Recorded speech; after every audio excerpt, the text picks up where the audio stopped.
Mic check number two. Harley's mic. 1, 2. Ha ha ha ha. 1, 2. I'm French. Ha ha. Welcome to my latest experiment. This is a big one, the one I've been waiting for all my life. What is it? Try to imagine all life as you know it stopping instantaneously and every molecule in your body exploding at the speed of light. Oh my God. The cream will rise to the top, oh yeah. And I am the voice of the voiceless. And there is no one that does it better. The Guy and Harley podcast. Streaming all over your face.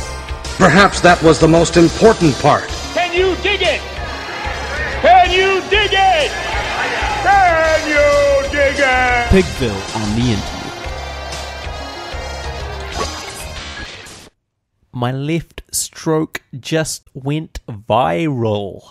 Right stroke put little baby in a spiral. Soprano C, we like to keep it on a high note. It's levels to it, you and I know. Welcome along to the Guy and Harley podcast. I'm Guy Pigden. And I'm Harley Neville.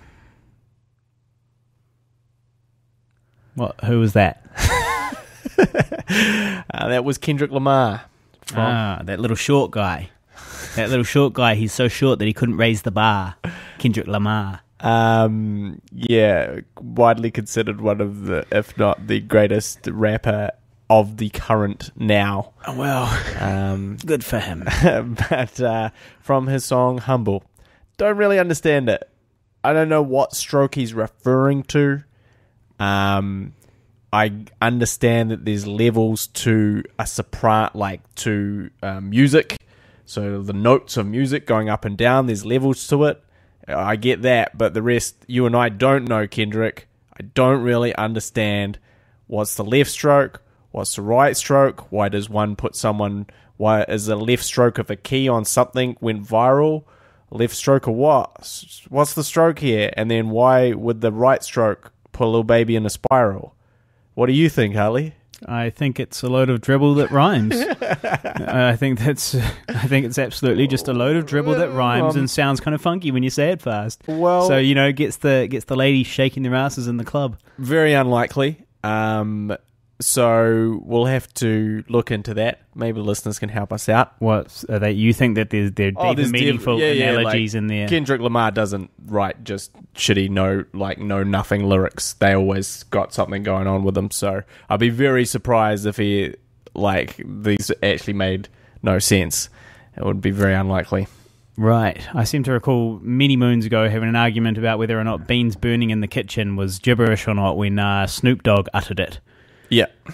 Yeah, I remember having an argument that went on for possibly hours regarding whether it was gibberish or whether it was a reference to something. Right. My conclusion was that it was gibberish.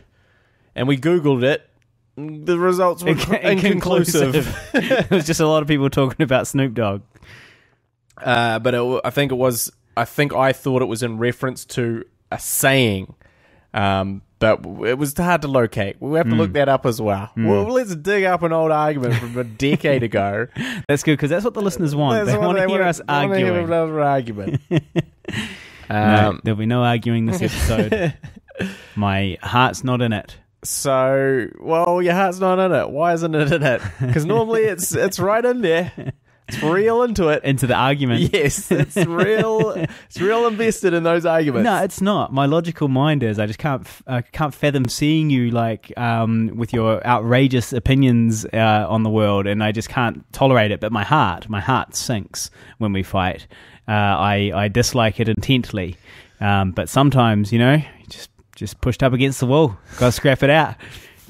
It's the way it is. So what topics you got this week, Guy? Well, first of all, let's talk about, this is episode 101. Mm-hmm. Big 101. Following up on the big Hyundai, which we didn't really do anything for. No. But we did encourage people to talk about what was their favourite stuff. Mm-hmm. What did they like? You know, I'm imagining there's hundreds of things to go through now because the Filthy 50, the Hardy Hundy, they've got so many favourites. They've got so many things that they wanted to recall and recount and us to retell and give our perspectives on.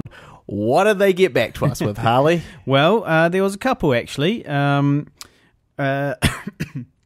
Jeremy Howson suggested a poetry compilation, but not of my poems, of you slowly going cold on my poems. So it's you opening with like early days being supportive, and then leading up to the argument, leading up to being like another one of these again. And then also, I think it was Jeremy also suggested a compilation of the best poo stories, which I know your girlfriend Shani would be stoked to hear about. She's a big fan of that. Now, I am officially naming anything to do with me shitting, or just perhaps shit in general. I'm officially naming it here on the show, new segment, the Diarrhea Diaries. The Diarrhea Diaries. Okay, that's what it's going to be. Anything to do with poo, the Diarrhea Diaries. And I might envelop the Butt Chronicles in with that as well. May as well. Well, the Butt Chronicles are kind of specific to the upcoming surgery. Yeah. I was tempted to write a status update today. The Shart Before the Storm. Just leave it at that. Okay. Just see, just test the waters with that. Yep. But I chose not to. Right. Because there's professionals reading my Facebook sometimes. So just kind of got to maybe keep a lid on the silliness. Okay, so we've got another one here. Well, thanks for those suggestions, Jeremy. Unfortunately, we don't have time to make those compilations. Especially that poetry one, because you'd literally have to listen to about, 40-odd episodes. And then pick the snippets, so an hour's worth, because you couldn't skip anything, because I'm only going to mention it at a certain small part. So you'd have to. So that suggestion would require listening to 40 episodes of the Guy and Harley show. Yeah, that's the problem. They haven't given us time codes and episode numbers or anything like that. Yeah. No, nothing like that. And then what was the second compilation? Oh, the poo stories. That would be marginally easier. But still a bit of work. You would have to hope that the poo stories were listed in the synopsis, that there was a poo story in it, so you could at least check just 5 or 6 episodes. Yeah, well, this is what we've got to farm out this labour to the listeners. So if anyone's got time to listen to 40 episodes, we need time codes and episode numbers. Yeah, that's what we need. Now I did have I had more feedback here. Yep. So, Scott Turnbull says, "Happy 100th. Thanks for swaying me towards Get Out."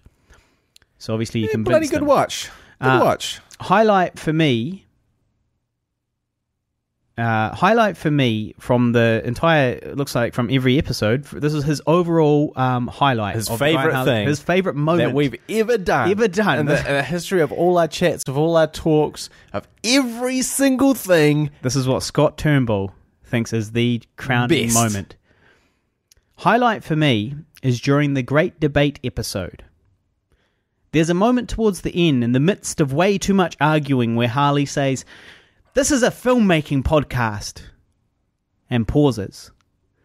There's a silence before Guy replies, "This is a podcast about our lives." And by doing so, confirms that the friendship will prevail beyond this argument. I mean, that was about the point I wanted to just knock him the fuck out.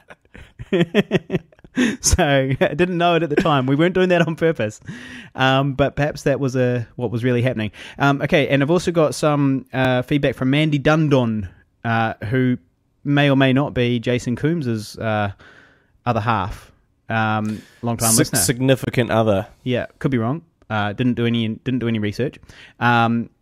Jason Coombs and I think that Guy should draw inspiration. This is for your wrestling, with regards to your wrestling persona. Yep, the persona, which we also asked about. I said, hey, listeners, I'm going to be wrestling soon. I need a backstory. I need character development. What do you got for me? Jason Coombs and I think that Guy should draw inspiration from the John Wick movies, a brooding loner dealing with a deep tragedy that has sent him to the ring. I like it. Yeah. I really like it. Look, that's some good stuff right there. Favorite moments from Mandy? Discussing secondhand sex toys and Harley going number 2 twice in his pants while running errands. Good moments. Now, I think Mandy actually commented on another thing, and I've lost that comment. I can't find it, so we might have to find it for next week. Sorry about that. But that's our feedback. We definitely have one more with some good shit in it, and I've misplaced it presently. The use of secondhand sex toys is a touchy subject. Well, yeah. The thing is, they're expensive and they're plastic, right? So they're built to last. And they're durable. They're people. These things are going to be washing up on beaches for years. People think about still usable. These exactly. Remote Pacific Islands are going to be using washed up dildos. One day, the Trump apocalypse has happened, and there's been a nuclear war which has annihilated half the world, and then the other half is sunk due to climate change. Another billion years later, a new life form will have evolved, and they'll pick up one of these dildos and rub it on their face and stuff, and go, what did these curious creatures do with this? What did they do with the strange contraption? It feels nice to massage my face with it. That could happen. And so dildos are going to be around, but do they have to be around in your next girlfriend? That is the question. To bring it back to the point, I mean, I was going to say that there will be, just to go on a slight detour. Sure. There will be probably some bacteria evolving right now in landfills and so on that will eventually eat plastic. There's a massive food source there. They've just got to figure out how to break it down, kind of thing. It's a massive energy source, so they've got to figure it out, right? So they might have eaten up all the dildos before they actually evolved into intelligent beings. Right. Potentially. The bacteria may have consumed the dildos. Well, the life in whatever form it is. Yeah. Yeah. Would have consumed the dildo entirely. Exactly. Before getting to the point of self-awareness. Exactly. And the ability to question what this strange object that to rub it on your face feels so good on their face. Yeah, that's possible. So we can't know. We can only speculate. Hopefully, this will be held up in the podcast archives as these guys called it. Prediction. These guys called it. Okay, a prognostication. So it's my new word. Prognosticate. Yeah, I haven't really been using it. I actually learnt it from Angie when she said it. Translating it from Spanish, she just made up the English sounding version of the word, and it turned out to be a real word. She was right and I was wrong, and I was like, I don't think that's a word. It is a word. And what does that word specifically mean? Predict. Yeah. Right. That's how I'm using it. Prognosticate. Prognosticate. Yep. So we have talked about it, but I think we both are on the side of caution there. Would you, if you found an ancient artifact, would you rub it on your face? Is that what I'm to take away from this? No, I mean, I would just buy new sex toys. You got to reset the sex toy reset every single relationship. It's just the way it is. Well, yeah. It's the way it is. I mean, maybe... I got a couple of dusty ones lying around.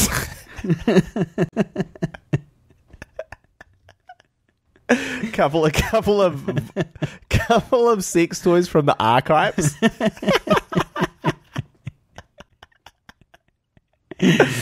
A lot of memories wrapped up. Sometimes you just want to grab them and just go to sleep with them. Just cuddle up against them. When you're lonesome. But also, just think of the memories. Look, just imagine you're bringing out the sex toy for the first time, and it's a secondhand. So you're with a new girl. You're with a new girl. And you're like, hey, I know something that is going to pleasure you. Let's try this out. Yeah. Here you go, baby. Now, as you're pushing it in, or rubbing it on top, or whatever you're doing. Whatever creative thing you're doing. Yeah. Up the butt. Whatever works. There has to be a sense memory triggered in your brain of you doing this to your previous girlfriend. as you're doing it to your new girlfriend. Well, sure, but that's... You're not caught up at, like... regardless of the dildo. You're being... It's regardless of the dildo. Well, you're still dildoing somebody. The muscle memory is still the same.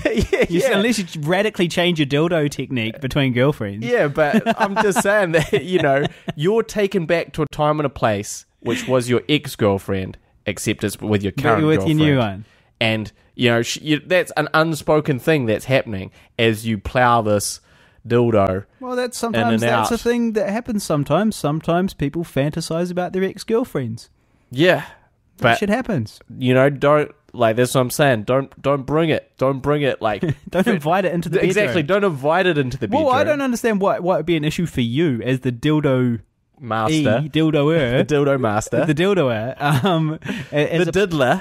Exactly. If you're the diddler as opposed to the diddly, why is it an issue? It's not, I more think that, this, how do you even address it? You go, hey, things. So I'm just going to reach over into this cupboard beside the bed now and grab out the sex toy, which I happen to have, which happens to be a 10-inch black fucking dildo. Well, that's the thing. You bring it out. What's this? Well, it's a dildo. Why have you got it? Where's it been? Why have you got it? That's the first thing I'll be asking. The first question is this new?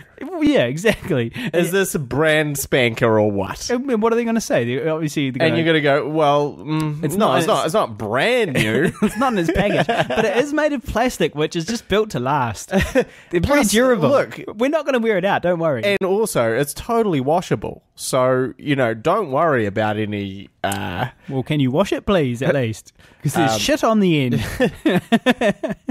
But I just feel like, it's just a complicit... Like, you guys are both going, this is a thing that you did with your last partner. Okay. Well, I think we're all in agreement here, right? Nobody's going to reuse their sex toys with their next partner. I think that people do it all the time. I think that people that allow themselves to be fucked with old sex toys, need to take a good hard look at themselves. Their standards. To be frank. Their sex toy standards have dropped. Exactly. Have just fallen way off. Exactly. Just inviting any old sex toy into the bed with them. Exactly. And, as an aside to that, perhaps to all you diddlers out there, you should fucking start investing in like bamboo bloody dildos. Okay? Oh my god! This is just destroy a vagina with splinters of bamboo. No, I'm sure just they can savage a vagina. No, they'll savage a vagina with all these splinters that are lacerating it. No, just put a seed in there and let it grow.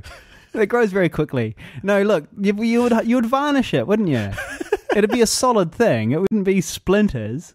Come on, guy, get with the game. Laminated. Exactly. Laminated bamboo dildo. Exactly. But you feel amazing. Feel like that's a bit rigid.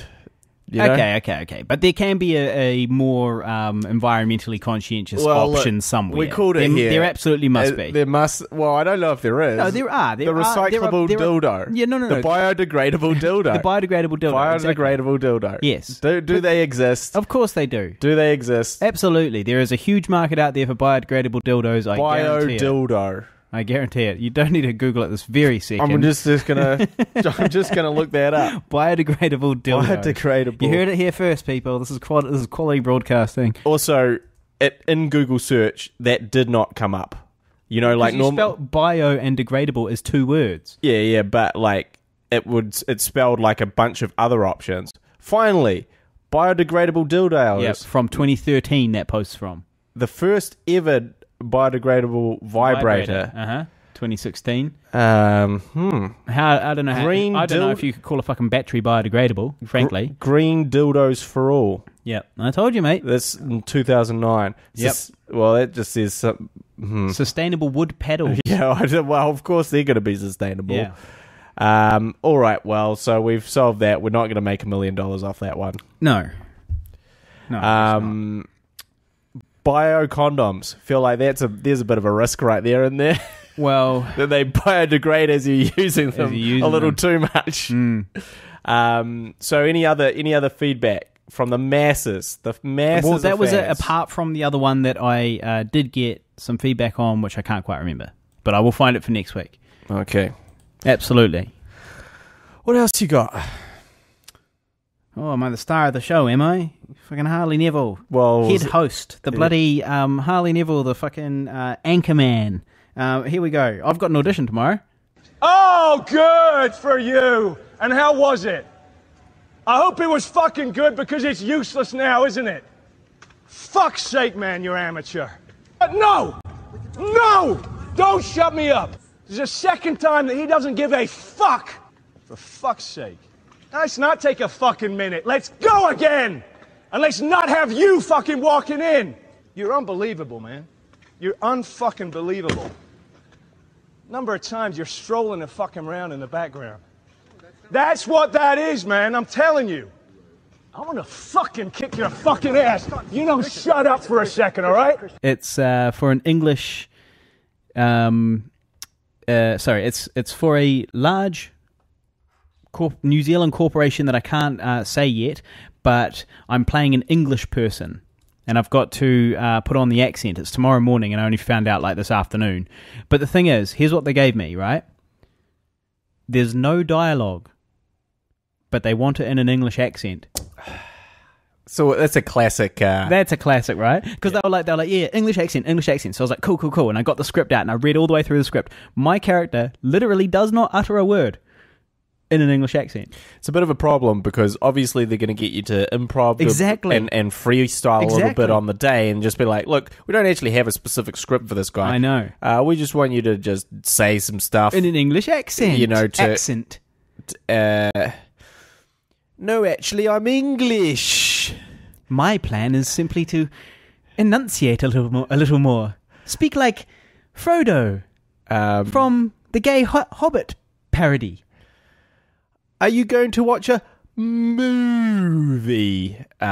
Classic Austin Powers stuff right there. And that's what you're going to sound like. Yeah, well, and that is an issue because I'm absolutely going to be just Austin Powers. Honestly, baby.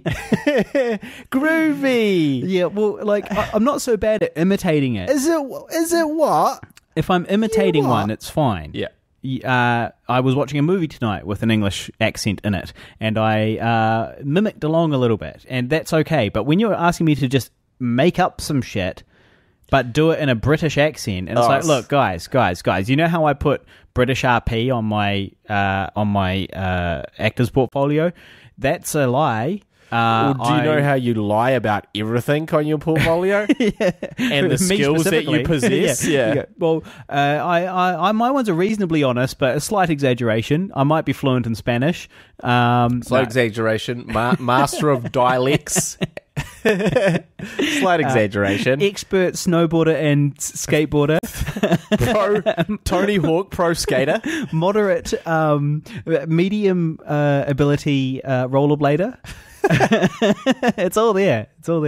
Anyway, the accent thing. So I can't actually really do an accent, particularly like I can if you give me the dialogue and say, okay, Harley, we need you in a week to, say these lines on camera with an English accent. And okay, you hire a coach that you Skype. Exactly. And which pay $150 to. This is what I do when I have big auditions. To help you with this like 3 sentences that you're...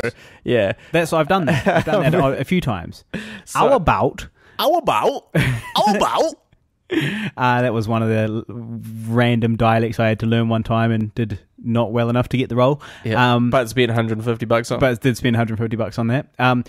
Anyway, the point is what? Well, the point is you've got that audition. I'm sure there was somewhere else we're going. We're just going somewhere else, but that's fine. Got the audition. Just end with a fucking shart. Just shart out the end of that conversation. Yeah, well, look, yeah, so I've got an audition, so that's good, and if I get it, 6 Jesus.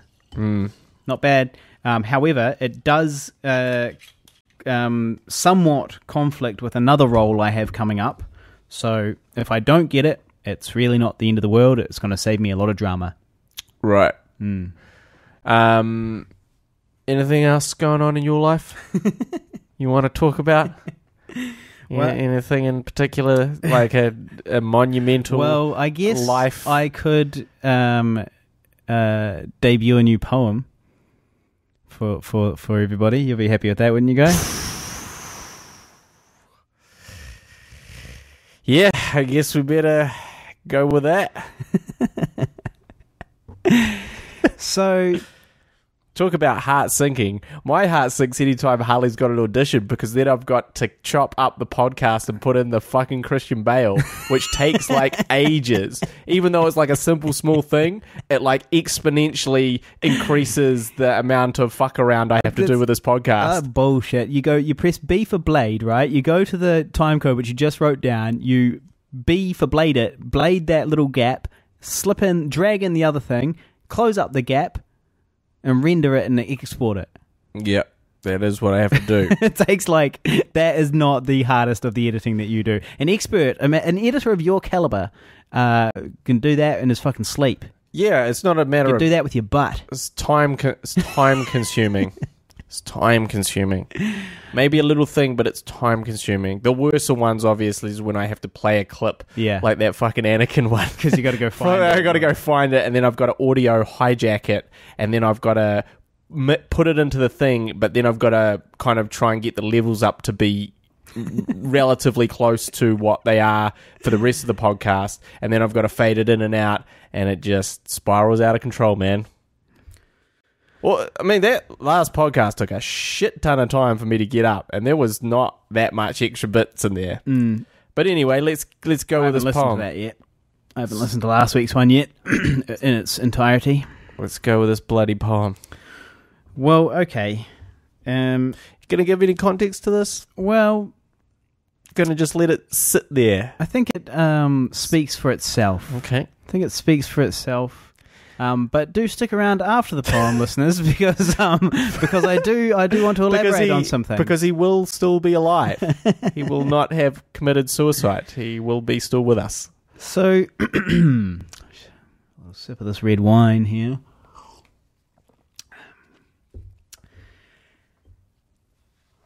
She's left me. 5 times we orbited the sun. Fun as you can imagine. Gradually greying in our Greyland mansion. I'm just grateful. Glad I was honest enough to acknowledge my luck. I had the sapience to see every second was sacred, so I savoured every sensation. I just wish she could have loved me as much as I loved her. She was cute and smart. If God gave me all the parts and asked me to build my dream woman, I would have built her. I met her through her sister, who I'd been hitting on. She was fresh from Colombia, newly single, not looking for a man, but man, when I saw her at the door, I forgot about her sister in an instant. I was infatuated, mate. It's a cliche, but my perception of time slowed to a grind. It was the longest and loveliest moment of my life. Desire to the fore, I fought for 4 months with fervour, further in my advance into her heart. I convinced her, though. I said, "Quiero ser tu novio," and she reluctantly agreed to let me put her pussy in prison, as she described it. I'll tell you something my granddad told me. He said, love's not about sex. It's about experiences shared, and if you love someone and you want them to love you back, be sure to take them on a little adventure every single day. So we adventured around the globe, to the park, the backyard, the supermarket. It didn't matter. We experienced premieres, film sets, festivals, fig farms, caves, waves, packs of alpacas, fears, tears, nightmares, art, poetry, and farts. But it wasn't enough. Her heart longed for freedom. It's nothing mystic, nothing pseudo-scientific. She spent her 20s in relationships. It's been 5 years. Now she's sick of my shit. The equator beckons. Fate whispers, "Be gone." It's not what I want, and it breaks my heart. But her adventure's not over yet. I'm just not in this part. That's my poem.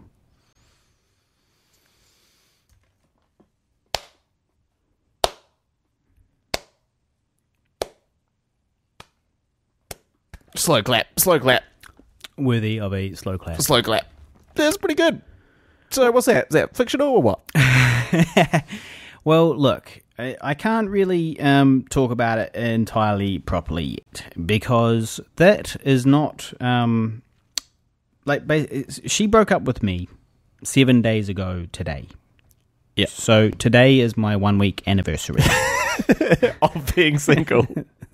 Of being broken up of with. being by myself. Yeah. In a relationship with myself. Yeah. Yeah.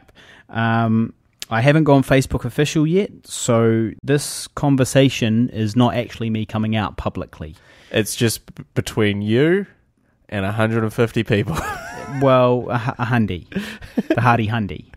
We haven't upgraded to the nifty, to the 5150 just yet. Well, it all depends on the episode, to be honest. Right. Because definitely some are cracking 150. Well, we might be able to start referring to them as the 5150 soon. But Would you guys like that? It's probably a little bit premature, though. So, yeah. All right, so just between you and 100 people. So it's just between you, me, and 100 of my dearest friends, the listeners.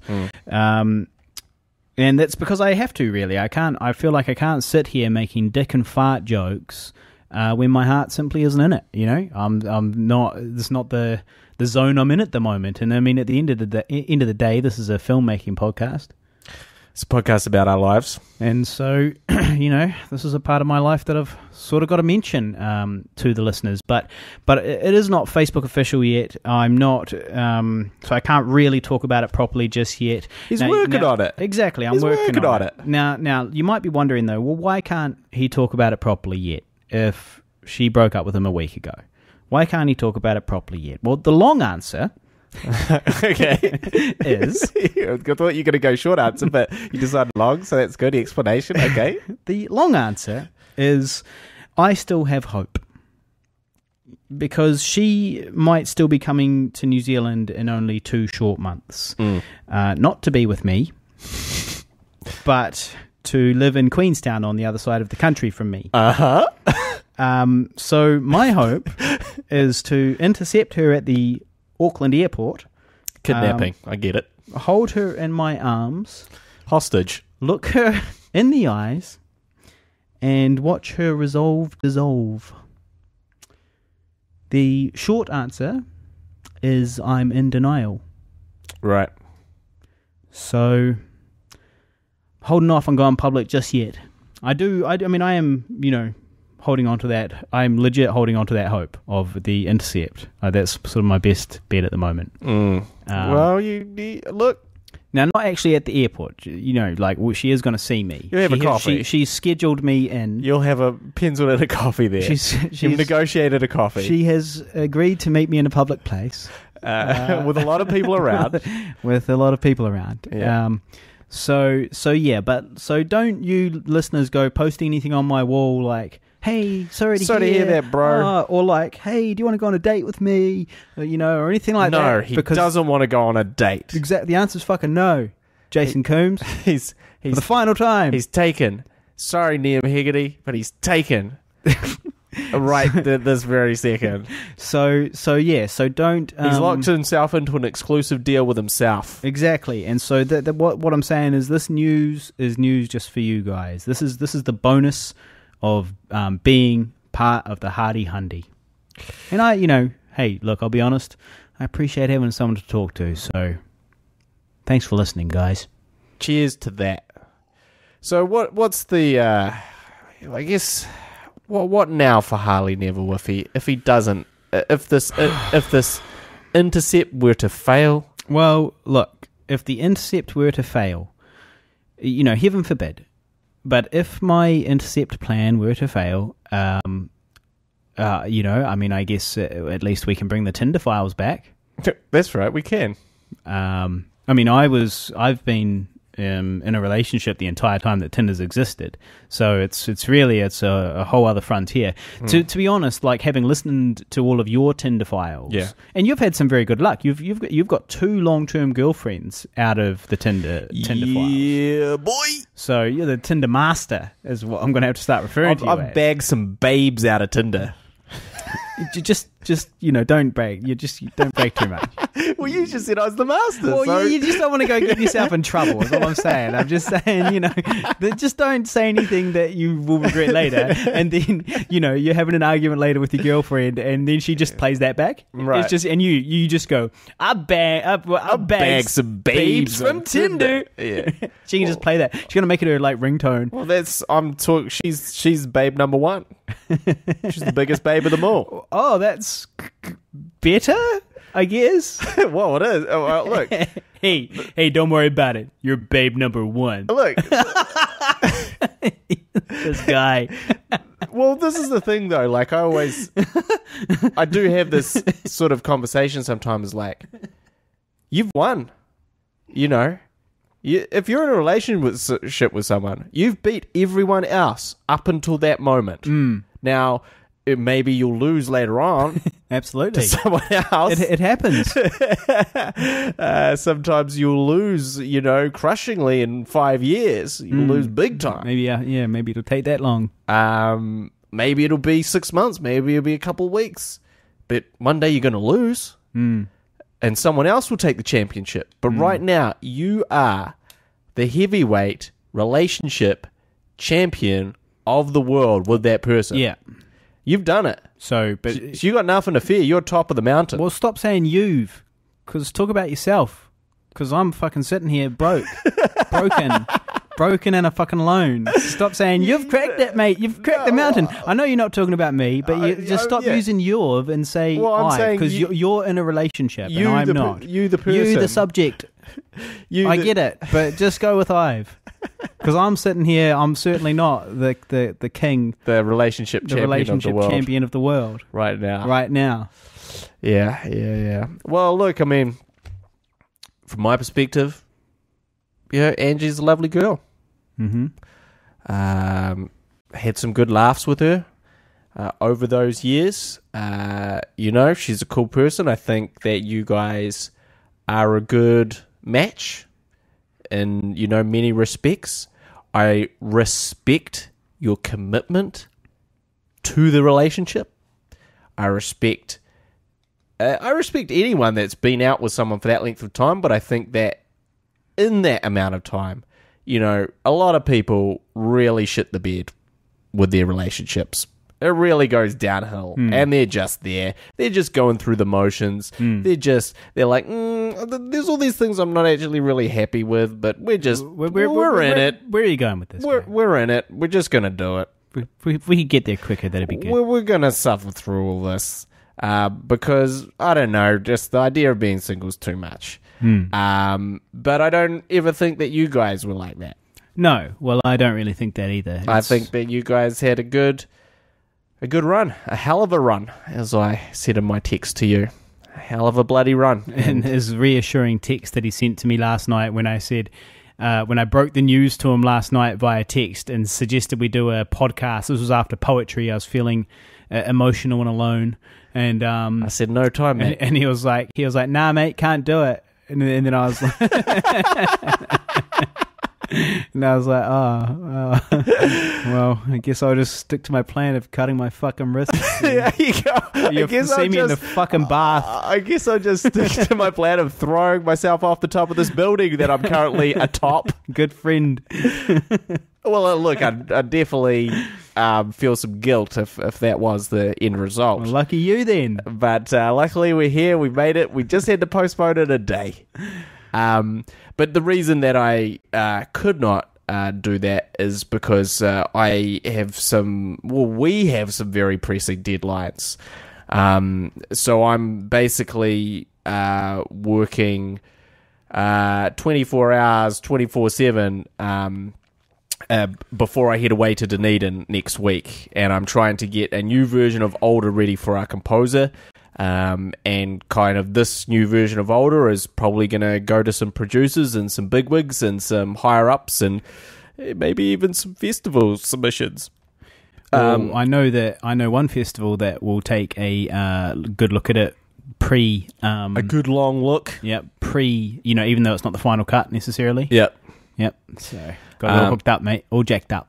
And so I sort of putting off everything to try and get that done because then I'm sort of going away, and then I'm not going to have too much time to work on Older after that for quite a long time again. Yeah, well, and we should. I think we can break the news to the listeners without.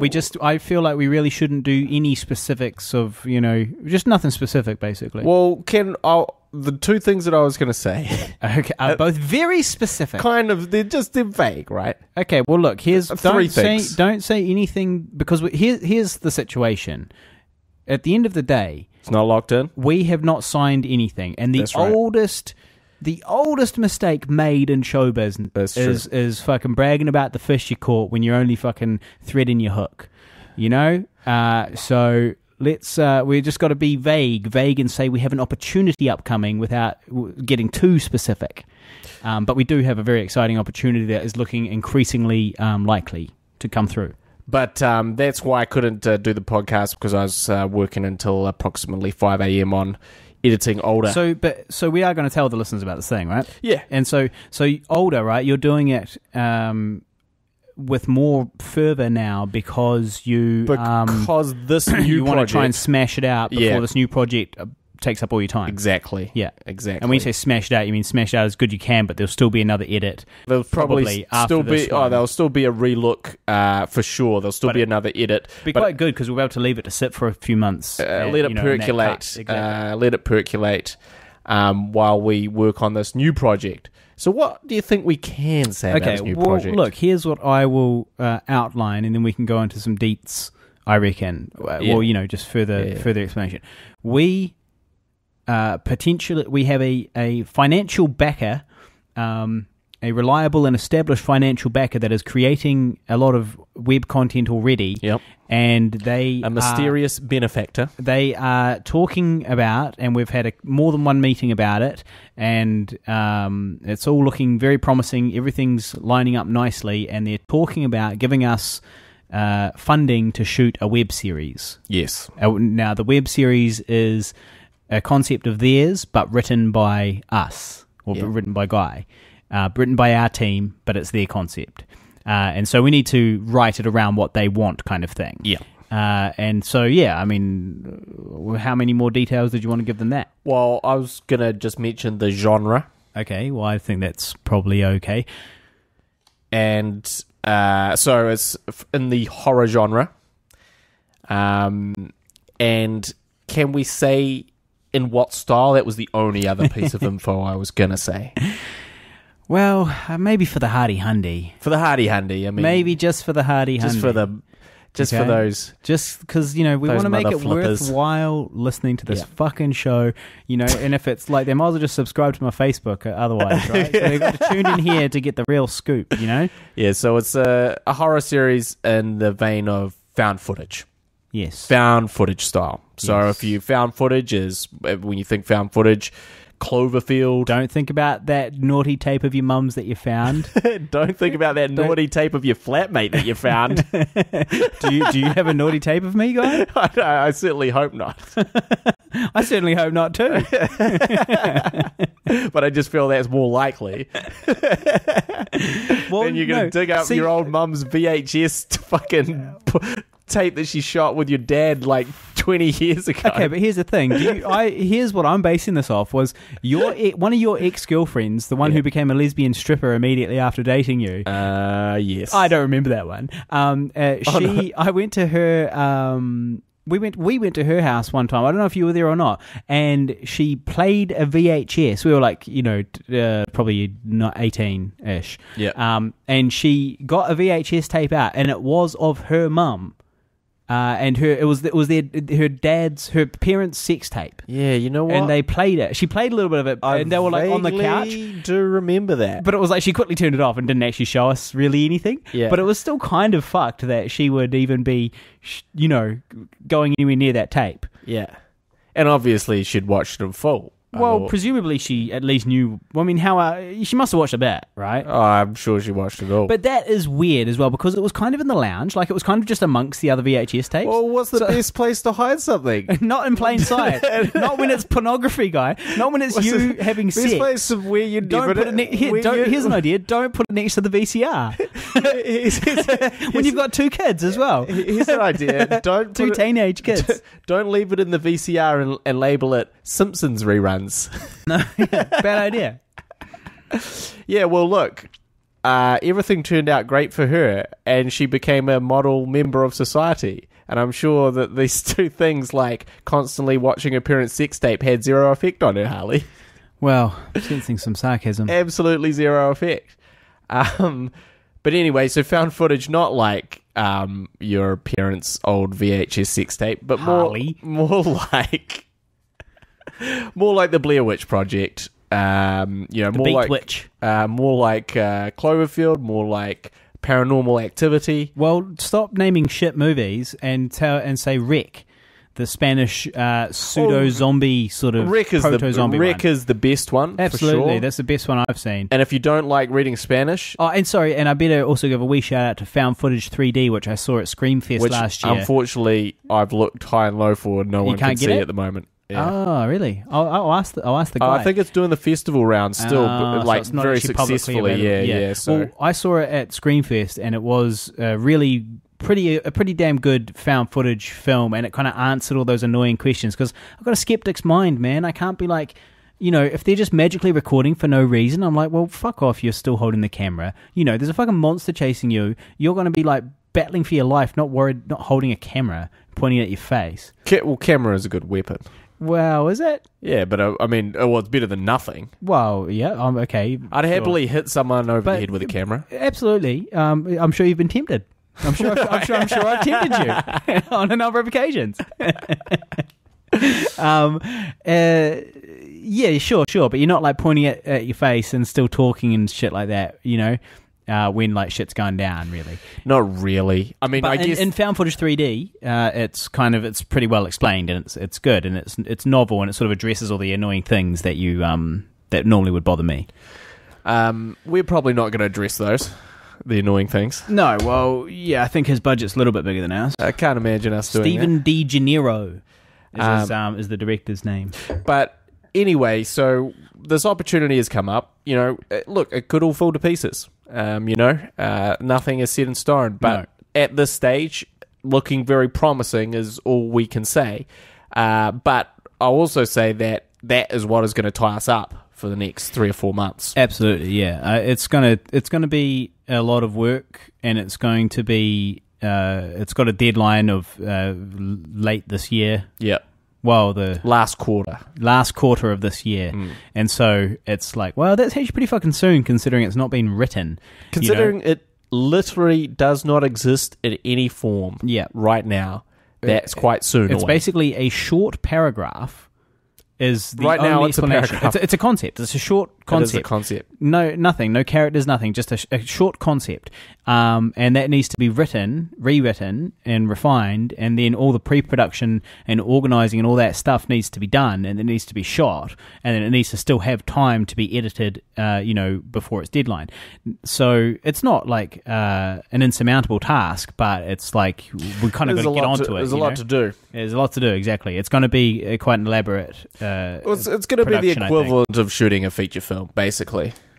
You think? Like a sort of a quick turnaround feature film. I reckon is what it'll be like. But I'm very excited because, I've been getting a bit low on older. Just because it's never ending. It's never ending, and it's still never going to end. That's the problem, is like the thing about finishing a film when you have no resources or money is that every problem is your problem. There's no way to give it to someone else, really. There's no way for it to be solved without you doing a shit ton of work, basically.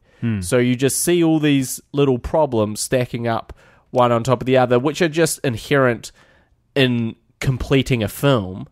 that's on your shoulders to solve or to fix or to work out. And sometimes you're just sort of like, man, I want to get to the bit past the problems, but I don't want to work out all these problems. There's too many problems. I'm sick of all these problems. And that's on multiple levels. That's from an editing side. That's simply from a post side in terms of the other things you do. And it all kind of stacks up and weighs very heavily. And also then there's this whole thing of like, well, if you shoot a film and it takes you a year to do, which was the original intention of Older, it was like, this is a project between other bigger projects. Now, if your film takes a year, that's not a huge loss if it just kind of comes out and no one cares, or it doesn't come out that great, or one of the million things that can happen with films. It doesn't, get into the best festivals. It doesn't get into, it doesn't get a good distributor, blah, blah, blah. Like, all of these things, you go, well, I gave it a I really busted my ass for a year. And, chalk it up to experience. It'll make me a better person, it'll make me a better storyteller, it'll make me a better everything. But when you start creeping up to 4 years and beyond, one, it's completely defeating my goal, which was to not make a movie that took 5 years to make, which our first one did. And two, it's like, well, now the stakes are just getting exponentially higher for your own personal grief and loss if it doesn't turn out the way you wanted it to. Because, it's taken 4 or 5 years to do this follow-up feature film, and I think it will turn out good and hopefully, open up a lot of doors, etc., etc. But let's just take the other route that it doesn't. Then suddenly you've just your sort of 20s to this other film, you gave your 30s to this other film that no one gives a shit about. And, that's a lot of time. 5 years is a real long time to do anything for it to not work out very grandly. There's not that many things that you do for 5 years, if you think about your day-to-day life. So if you tackle a 5-year project, which really also involves a lot of sacrifice, so it's like, okay, so I can't, in that 5 years, because I'm doing this giant project, I will have very minimal life, I will have very minimal money, I will have very minimal fun outside of the filmmaking process. I will have the least of all these things. I'll probably compromise a lot of relationships. I may lose a few friendships along the way. And all of this for what? All of this for something that no one cares about? Well, that's not a great trade.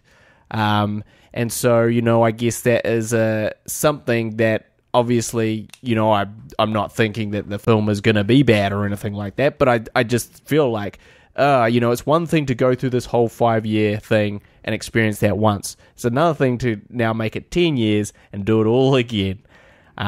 So, it's been weighing heavily on me, and it's nice to, but there's also... All right. But this is a reflection of your negative outlook on not life, at all. though. No, not at all. It is, and I can point it out very easily. You look at Zombie Holocaust by extension of what you're saying. You're saying that Zombie Holocaust came out, it took 5 years, it came out, and nobody gave a shit. Yes.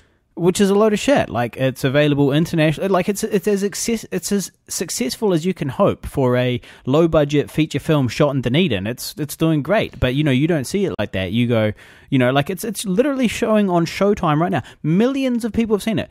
All the big AMC, Showtime, all of those things. But what's that other one? There's heaps of them, and it's all on there, right? And it's available internationally, and it's been well received. It's got a shitty rating on IMDb because people who are rating it on IMDb are pirates from who are watching the shit version of it, the international version of it, and it's still like being seen, and people are still watching it and enjoying it, and like, people are still buying it. I've had people messaging me, sending me pictures of the DVDs they've bought and stuff. Yeah, but it's all about tangible outcomes. Yeah, and that's been a massive, massive step in the right direction for us. Like, if you took out Zombie Holocaust from our list of accolades, well, there's very little left. You know, Zombie Holocaust is is the crowning glory, fucking crowning jewel in our crown, whatever the fuck that saying is. And then, and you know, it's never going to be this.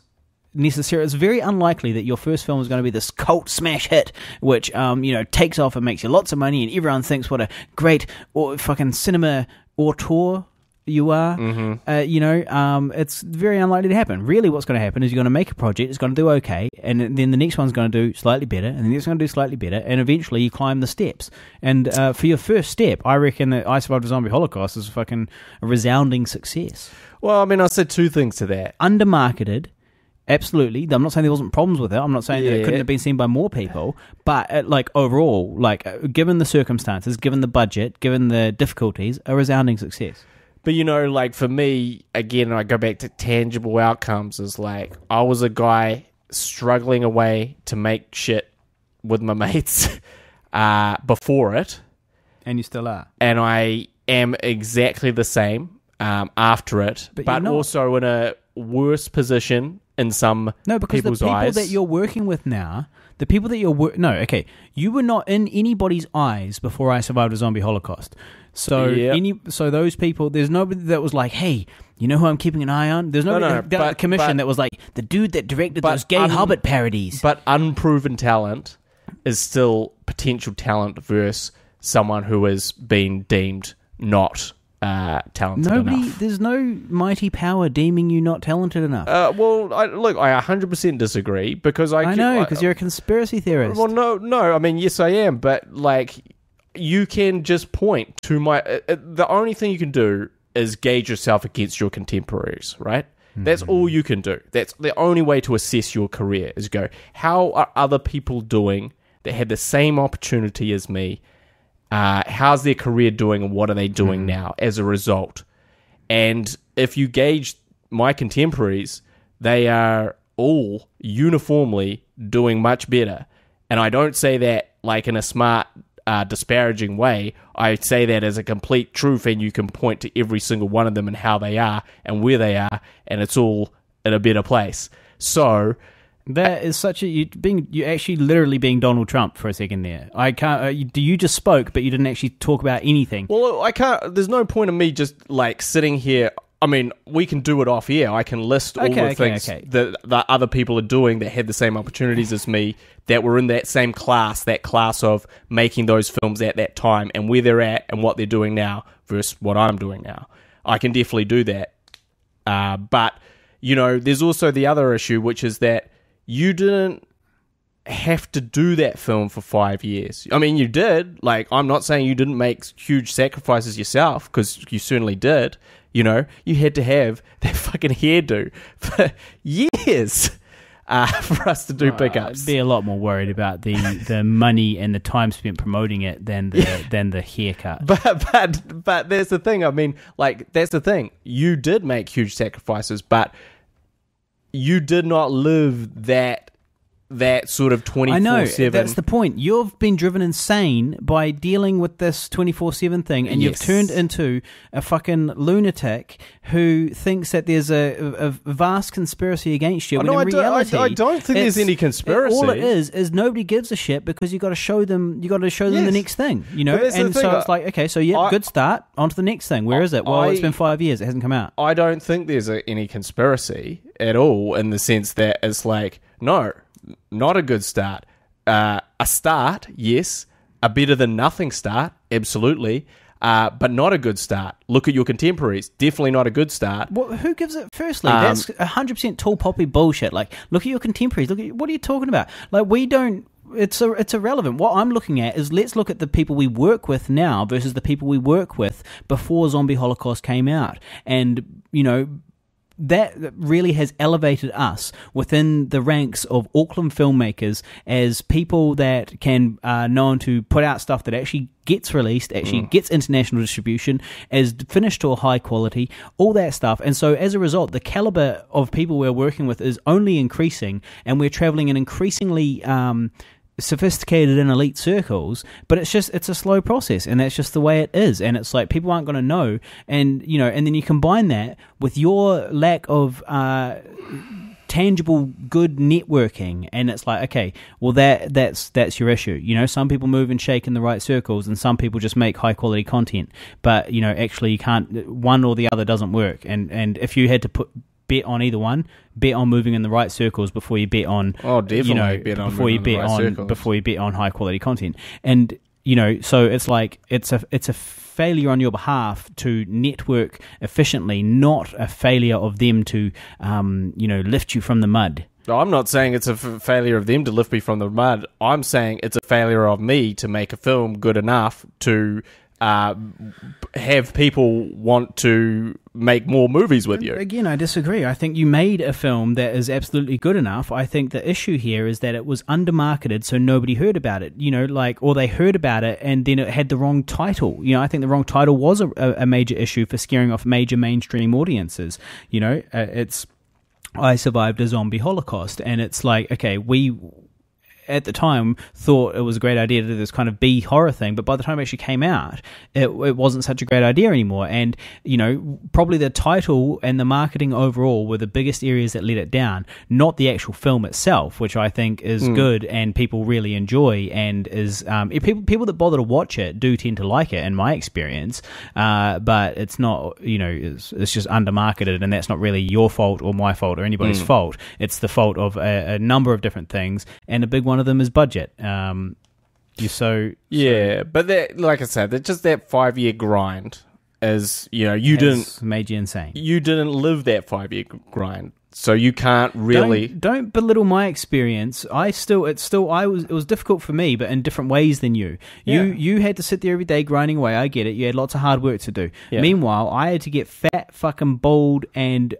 older, and watch the project that I thought was going to open fucking all the doors for me. I had to just sit there watching it date for 5 years, and I had to have people asking me, "Hey, how's the movie going?" Fuck, it'll be ready when it's ready. Fuck off, cunt. And then like, but I'm not. There's not. And then at the end of it all, I had to stand behind a product saying as if it was this brand new thing which I had just released, when in reality it represented me as a performer like 5 years prior. Now I'm not saying that I ground as much as you, but I'm saying that my experience of it was different to you, but it was still negative. Sure. But that's what I'm saying is like, doing 5 years of something that is negative is not that positive. I agree. So when you come to go, well, now double that, you do need tangible outcomes.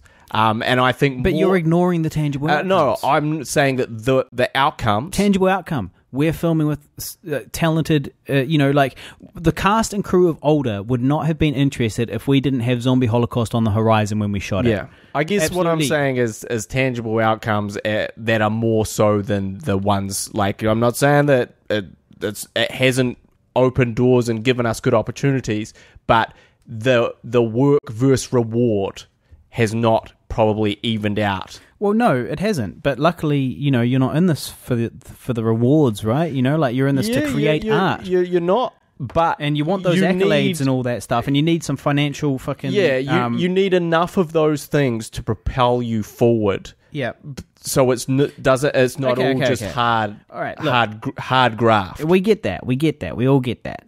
But at the end of the day, it's that you're not seeing it because your head's down and your tail's up, and you're grinding away in this very corner that we're recording the podcast in, fucking 18 hours a day or whatever fucking ridiculous hours you keep, and you're not the one who's on the front line with the public seeing that, oh, actually people are paying attention, oh, actually, like, this is pretty cool, like, I see all the shit online, I see the comments, I see the people, I see the new places that it's available because I'm sharing them all online, and so you're basically, what I'm saying is, you're out of touch with reality. You are trapped in a maelstrom of editing and grind, and you're out of touch with the fact that our trajectory is clearly steeply on the incline, going up. Well, it's inclining upwards. That's what I'm trying to say. Yeah, incline is steep on our trajectory, is what I'm trying to say. Oh yeah. It's particularly in recent times. You know, like even 2 years ago versus now, I'm feeling way more established and comfortable and believing in us. And as a result of as a result of this, we now have potentially funding for a season coming up for the first time. And these people approached us. We didn't approach them. So we didn't submit for something. These people approached us looking to fund us to create content, right? That in itself is a prime example of, you know, that wouldn't have happened if I Survived a Zombie Holocaust wasn't out. You know, that's a tangible result right there. The tangible result is we, you know, touch wood, all going well, have funding to shoot a season. Tangible result. And there's lots of them. $64 a week we're getting from a month we're getting from Patreon now, US. Thank you to all our new patrons. Blair Martin, you fucking legend. Thank you. Eric, you are the man. Eric, appreciate that. Eric might be his second name. Sorry, mate. But I don't have it in front of me at the moment. But, you know, thank you so much to you. We got 2 new ones this week, Blair and you know, Eric. Okay, that's cool. But let me pitch you this. Would you rather be getting $62 a week Patreon? Or 64 a month. 64, sorry. A month. Sorry, a month. Or would you prefer to be directing a movie with Daniel Radcliffe in it? Okay. But though that's a silly comparison, isn't it? Because you that's one of my contemporaries. Okay. That's what he's doing. That's his next project after his last project. Yeah, that's okay. exactly what he's doing. But when you say your contemporary, you mean the guy who was more established than you before this competition started? No, the same. The guy who had done a TV show, right? No. He's doing something else even more massive. No, I'm not talking about him. Before Escalator, I mean. Yeah. I'm not talking about him. Okay. Well, I don't really know who it is, but it really doesn't matter because I really think that it's just so silly to attempt to compare yourself to what other people are doing. This guy, whoever he is, may or may not have known the right people, may or may not have worked even harder than you. You know, that's a possibility. It's a possibility. Sure. He sat there and he worked twice as hard as you do. It's not. You know, you couldn't work twice as hard. You'd be dead. Well, you could work harder. You know, you're a healthy guy. You're a healthy specimen, mate. You go to the gym. I do go to the gym. It. You spend your money on gym stuff. You go to wrestling. You do still have, spare time. Maybe this guy wasn't doing any of that stuff. Who knows? Just drinking energy drinks and sitting in front of the computer. And so we're movies. Speculating, and we don't know what else he has done to get there. He might be sucking the big dicks. Well, that's true. He might be sucking the big ones. We don't know. I just think it's silly to compare yourself to your contemporaries. So, well, I'm not suggesting directly. But there's the thing is, like, I'm not suggesting, like, oh man, I want to be doing Harry Potter.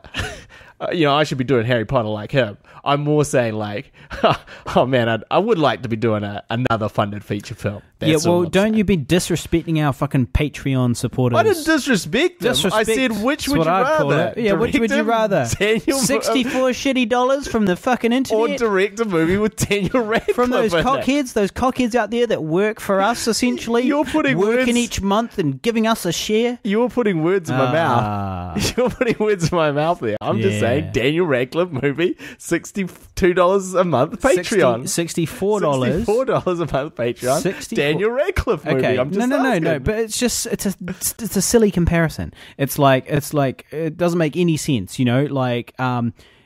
He's probably getting. Oh, look, it doesn't even make sense. It just really doesn't make any sense. He's probably getting $0 from Patreon. It's an unfair. So it's an unfair comparison. It's an unfair comparison because we don't know how and why this guy, who is supposedly your contemporary. Yeah. I mean, I don't know how many gay Hobbit videos he's responsible for, but none. So I'm up on him in that regard. And so I'm way ahead of him on that. I just feel like it's a bit of a silly comparison. No, because because we're okay. Let's not because as if you would choose $64 a month from Patreon. You wouldn't say that. You would say okay. So here's your two choices: directing a Daniel Radcliffe movie, or you are responsible for a movie which has got international distribution and done all that stuff and blah blah blah.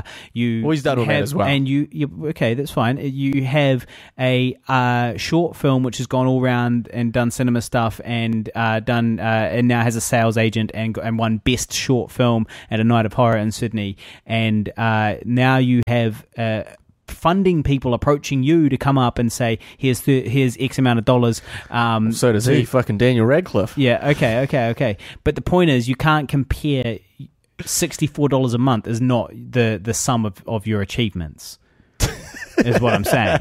Okay, $64 is not the sum of your achievements. All that other stuff is the sum of your achievements. Yeah. And the difference, obviously, there's still a difference. Yeah, he's doing better than you. There's always going to be somebody better than you.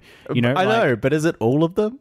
No, it's not all of them. It's not all of them. And the listeners out there who are filmmakers out there right now are cursing you. Scott Turnbull, who is a filmmaker, I'm sure he would love to have.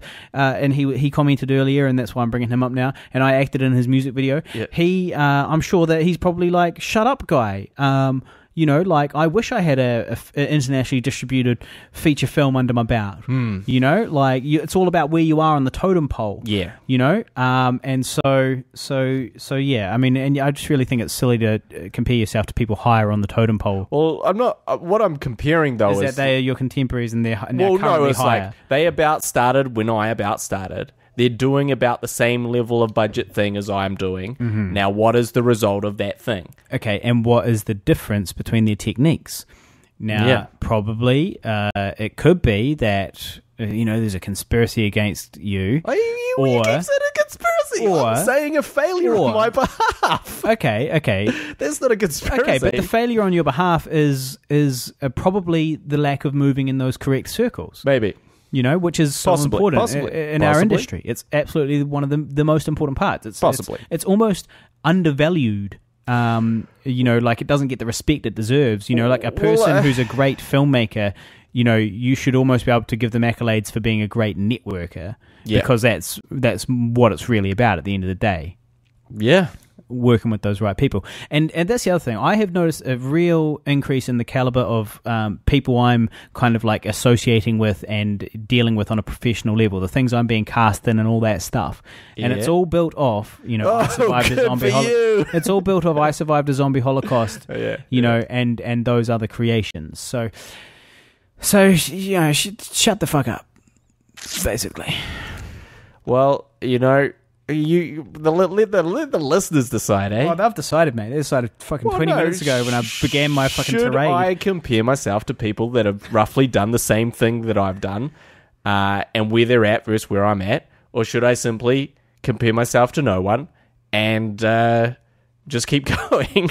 Well, what do you think the answer's going to be, Guy? What do you think the average response is going to be? I think they'd say, look, it's entirely fair for you to compare yourself to those people. I'm not saying that there's something where you absolutely cannot gauge your place in life based on your contemporaries. Of course, we all do that, but I'm just saying that it's not very productive, and it's undermining. If anything, it's undermining your own confidence as opposed to those two things are true. It is not productive to do it. It undermines your own confidence unless you're comparing yourself favorably, which I'm not. Which you're not. So it's not productive to do it. Which by default leads to you undermining your own confidence and dwelling on negatives as opposed to the massive achievements which we have.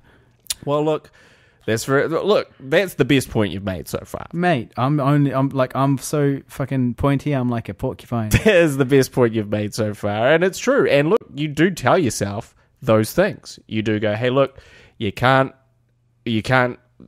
compare yourself. You've just got to keep going. But you do, you do, because it's human nature too. I'm gonna keep going on this bottle of red wine over here. Okay, you go for that, mate.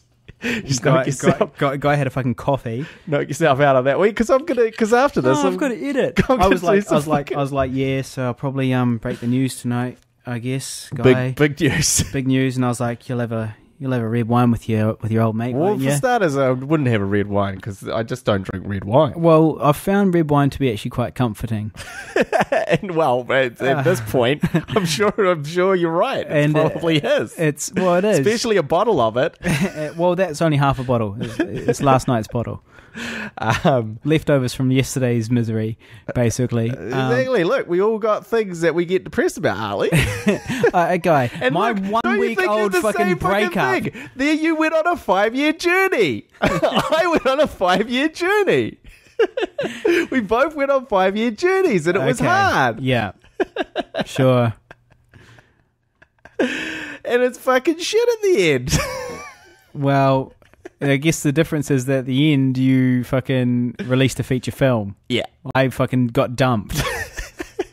So, you know, I just feel like we're in different places. Well, I feel like we're in different parts of the totem pole, and you're up higher. I don't know.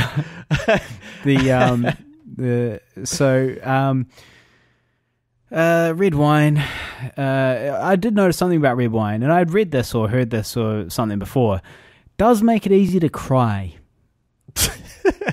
More so than other booze, in my experience. What did they say there about gin, though? Oh, maybe it was gin, but I've found red wine. But you're drunk and you're now crying. So so you see, you feel like it's red wine. So I feel like it's actually a red wine thing.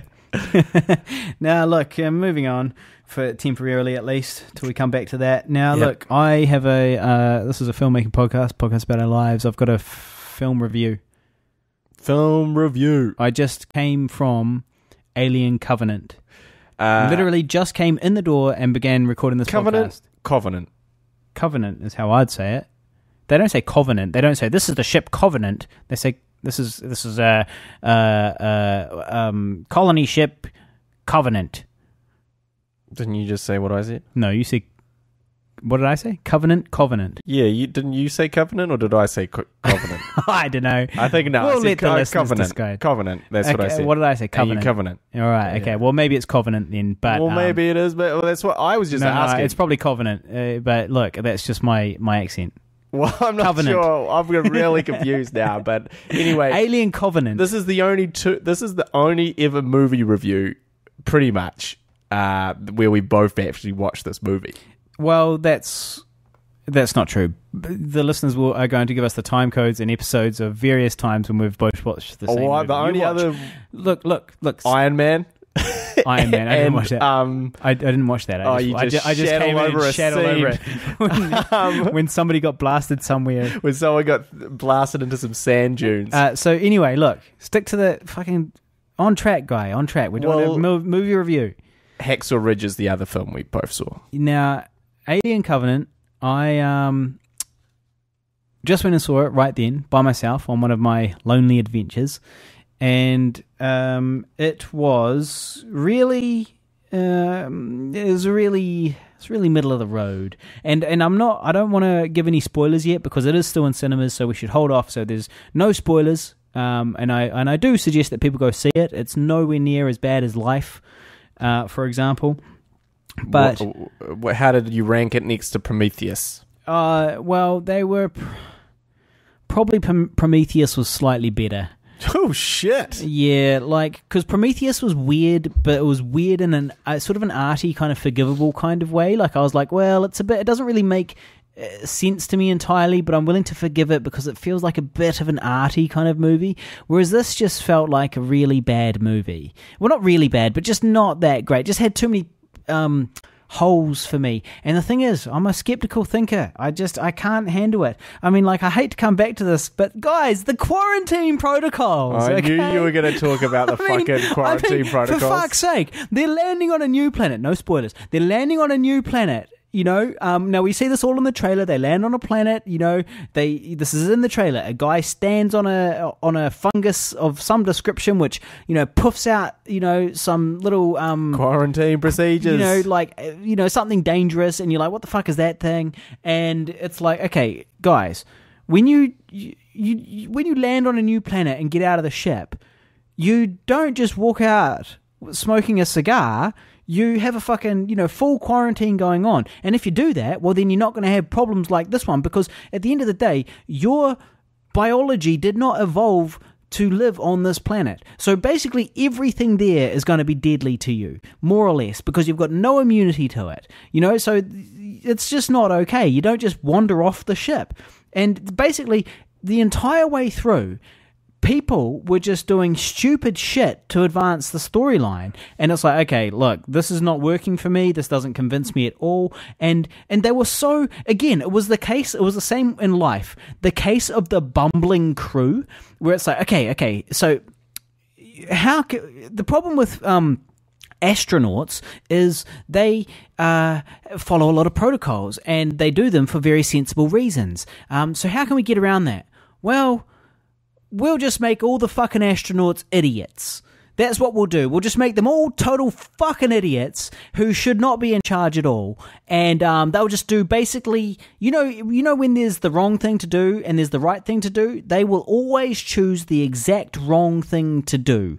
And as a result, the stakes will become higher and higher, which is basically what happened. They just repeatedly made stupid mistakes. They were completely undertrained. It was like they were just like not a real kind of like space crew, They were like just some idiots in charge of a ship, like all of them, like none of them were redeemable, and they just all did dumb shit, and it just really frustrated me. So basically the film is not scientific, not based on reality, and the characters Alien Covenant, and the characters were just so dumb that you're like, okay, you guys all deserve to die. And I sort of just, I'm not saying that everyone dies or anything like that. I'm just saying that like in the first 15 or first 20 minutes I started seeing the signs, and then at about 25 minutes I was like, okay, cool, well look, I hope you guys all die really soon, because I really don't want to be, I hope this isn't, I actually thought, I was like, fuck, I hope this isn't like a long run movie.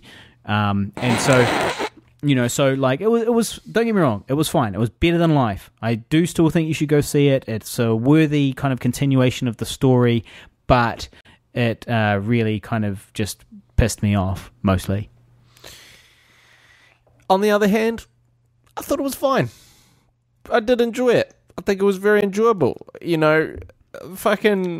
As long as you're not going to fucking Neil deGrasse Tyson your way into the whole fucking thing. But I'm not talking about anything Neil deGrasse Tyson. You're talking about Quarantine Protocols. You Neil deGrasse Tyson in it. I'm talking about basic kind of You're deGrassing it big time, bro.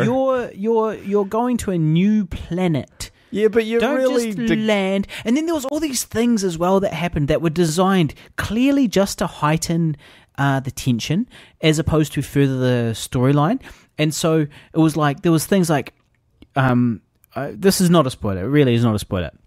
They're going to land an aircraft at a certain point, and they can't, they don't know where to land it, right? But there's nothing wrong. There's no issues. There's no it's not a crash landing. It's just, they're just landing, and they're like, oh, wow, the stakes are so high. I guess I'm going to put it down like aquatically.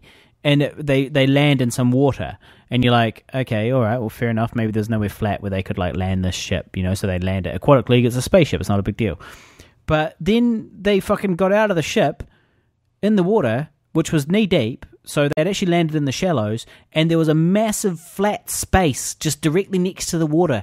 And it was like, so they landed in the water, and this whole water thing was really just to raise tension. It wasn't that there wasn't a place that they could walk around and park and all that shit. It was just silly. It was just like, Harley, it was a writing failure. Man. Harley, it looked cool and cinematic with them wading through the water. It did. It looked cool and cinematic with them wading through the water. Cool. And it looked cool because... said, my bro. It looked cool because in Milford Sounds in New Zealand, that was filmed in New Zealand. Bloody New Zealand looked amazing. It did look great in it. It did look bloody great. Good. Yeah, so if you guys watch it, all that stuff where the ship's landing in the lake, that's New Zealand. I can't wait to visit the disc jockey in Milford Sound.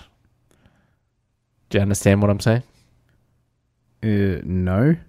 So in Alien, beginning with Alien and moving right through that big kind of alien thing. What alien that thing? Alien spacecraft. From Prometheus. From Prometheus and from this and from this. And from Alien. Is it an Alien? That like kind of U-shaped spacecraft is an Alien, the original? Yeah. Oh, I didn't know that. Yeah, they call that the disc jockey. Because there's that rounded panel where you do all your shit from, like a disc jockey. Okay. So the joke being that I would go to visit that, which of course is not there because the only thing that's down there is bush. Right. Okay.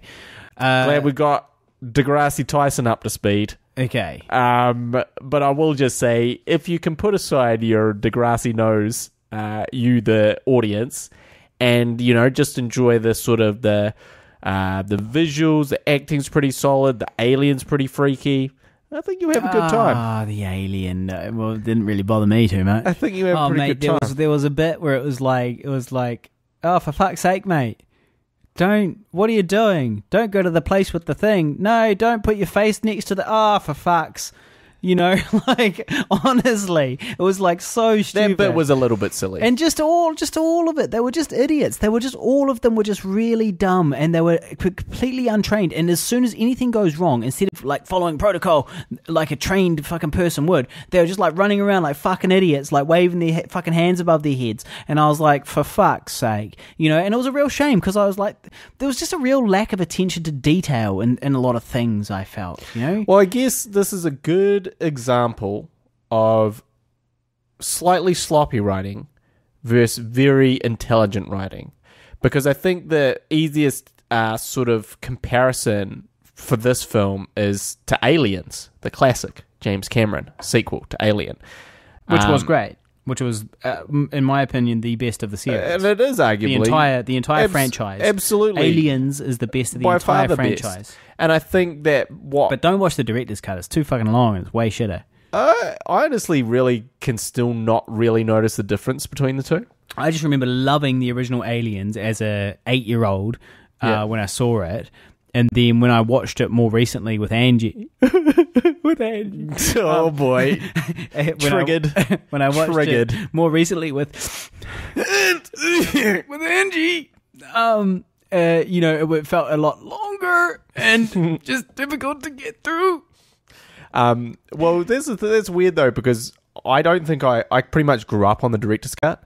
I don't even think I really saw the original. I saw the TV cut for a long time. So to me, it was just, I was spellbound by that version as well.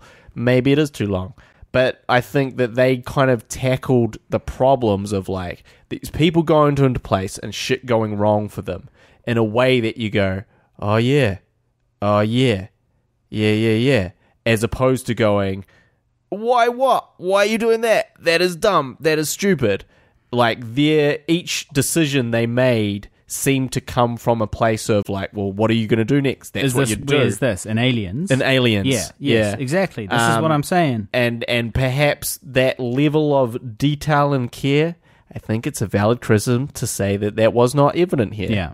And, you know, I'm not saying that there wasn't some silly decisions made. Like, what am I going to do now? Well, you should do the stupidest thing possible. Whatever's the stupidest thing, do that. But I certainly didn't have an issue, like, you know, like the whole helmet thing. Yeah, you're right. Totally, you're right. Except that who gives a fuck? It's a movie.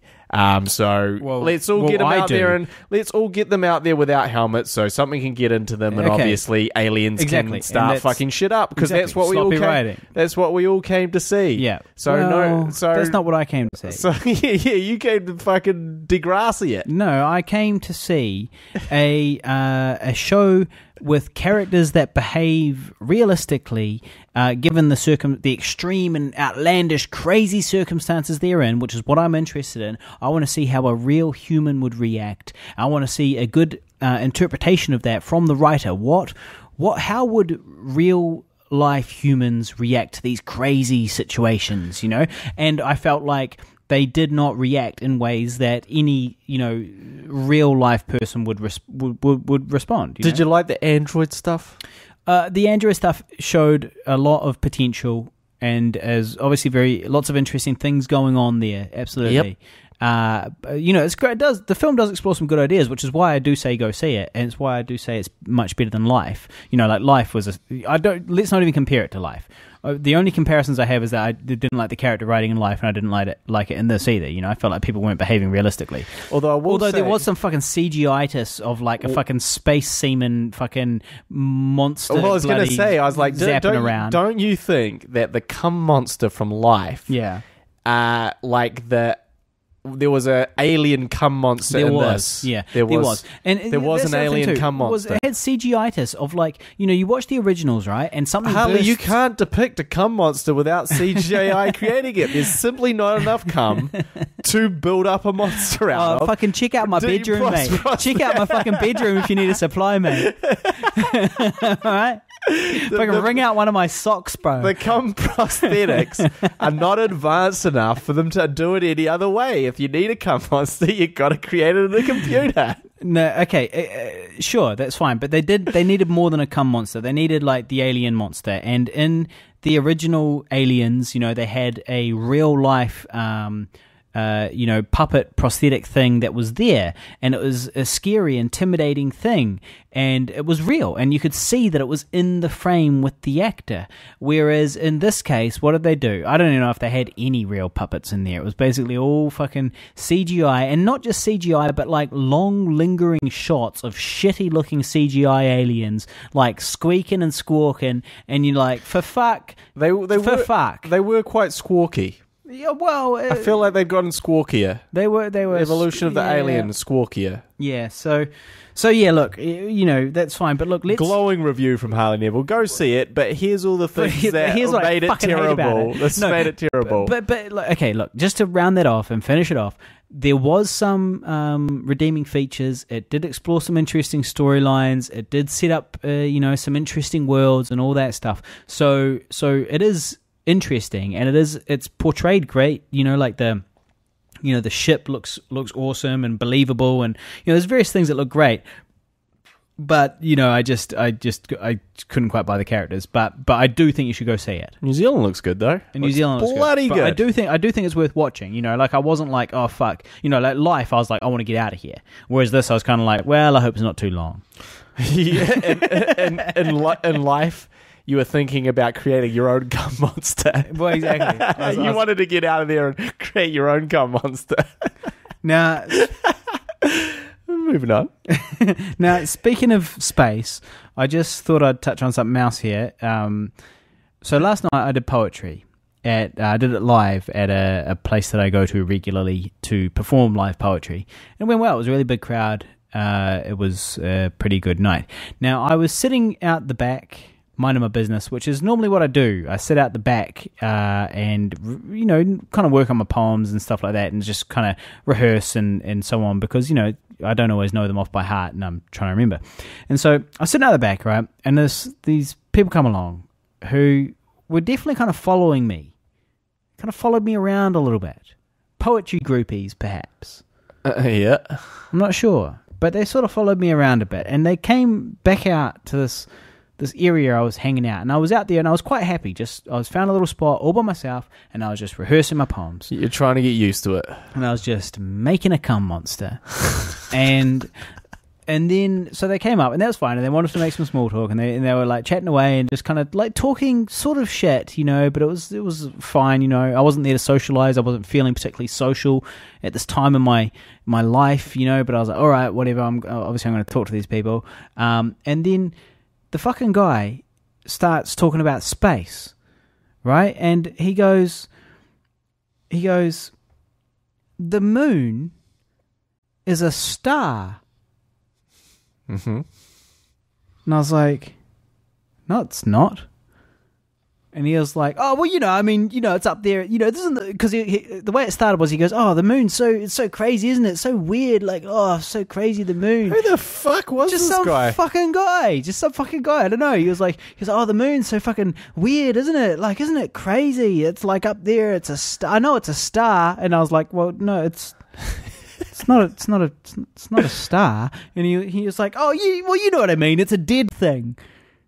And I was like, well, all right, I guess. Yeah, well, you're uncovering a scientific. Well, I guess you fucking bag of worms right now. My Degrassi sense is tingling right now, and I want to fucking kneel the fuck out on you right now, but I don't know if I have the energy in me to give you my full Tyson Fury right now. He's like, it's a dead thing, and I was thinking, well, yeah, if you consider something that never lived to be dead, then I guess it's dead. Well, also the idea that stars are dead, which they're not. Well, he's not even talking about stars. He's calling the moon a star. But then he's saying, like it's a dead thing. Like stars are a dead thing. Yeah, exactly. Yeah. Which, as far as we know, they are. But still, so it's a moon, it's a star, it's a fucking dead thing, whatever, right? And I was like, okay, well, whatever. And then he was like, but isn't it weird? Like, how come we can see the moon, but we can't see all the other stuff, like Jupiter and the other planets and stuff?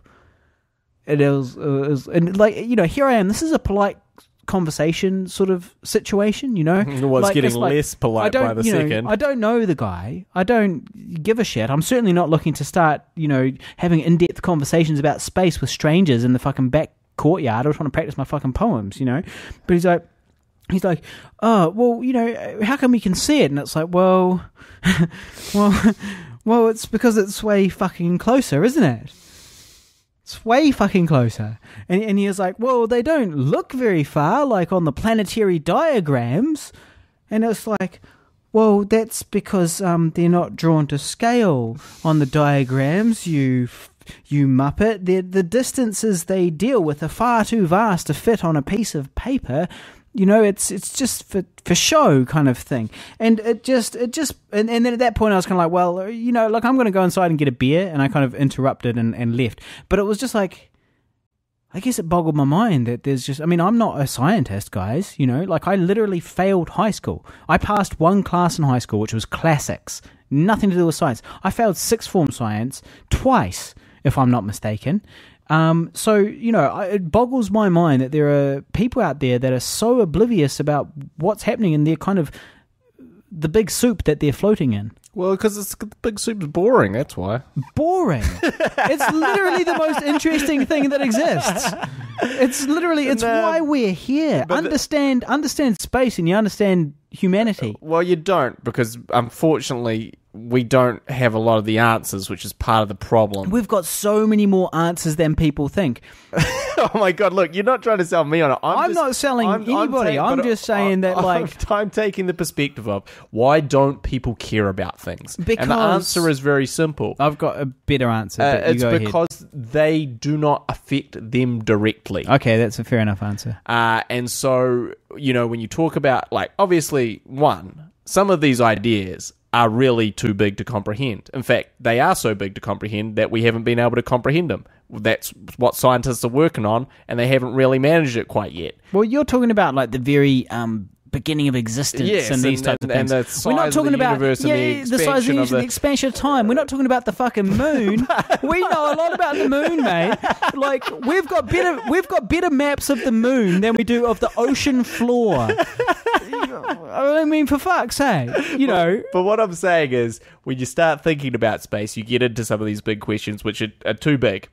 And then also, you get into this issue was I can see the moon, but I can't touch it. The moon doesn't pay my bills, so I'm tuning out of moon stories. Yeah. And that's the big deal. I think that, myself included, but certainly you'll find a lot of people just very uneducated. There's, that... Okay, but how do you walk around because they just for don't every care. fucking day of your life and not really want to learn about the thing directly above you, the sun or the moon, sort of go because whatever you... I just want to know the basics, Because whatever you want to learn... You don't have to be an expert. Because what you want to learn is more closely related to you, how to build to build this car, how to build this thing, or how to bang the chick. Yeah, look, I get it. But that being said, every now and then you've got to go, well, hold up a second. We don't. What's the fucking sun actually? Well, no, you what don't. What is it? Because the sun rises tomorrow. Yeah. You don't have to worry about it. I mean, you do if you're a more this is a deeper thinker, but you don't if you're not. Okay, I guess so, but I guess my definition of a deep thinker is obviously different to yours and to his, I guess, because he's just Harley. His primary concern every day is where he's gonna score his next bag of weed. Maybe. And that is, is the weed growing well this year? Are the crops good? You go, well, actually it is growing well because of the sun. But he doesn't know about the sun. Because of the fucking sun, mate. If anything, he's probably more concerned with the weather patterns that the sun creates. But he doesn't know about the sun. He's just worried about the weather. Is it rainy today? Is my weed crops growing? Well, is there enough sun to keep my weed getting big, those buds getting big? Absolutely no way this guy was smart enough to be able to grow weed. Well, that's what I'm saying. You'd be surprised people what they apply themselves. Look, what I'm saying is that I'm disappointed in humanity, and more so each day. This is a first world country with a first world education system, supposedly. Well, supposedly. This guy didn't know what the fucking moon was. He didn't know what the moon was. And I just want to point this out. This is one of your poetry mates. Mate. Quickly interject here. This is a poetry connoisseur guy. This would go right here. No. First things first, he was not performing. Okay? No, but he was just a guy at the pub, and he was not performing. He's just enjoying the poetry, man. Okay, that's fine. And he's stupid people can enjoy poetry too, man. You know, but he himself was not He's one of your poetry one of my contemporaries. Brethren. One of my contemporaries or anything like that. No, he wasn't. Okay, this was just some guy at the pub. Now look, I must say as well, he did. There's nothing. I'm not angry at the guy. He did smell of weed. He seemed okay. He seemed all right.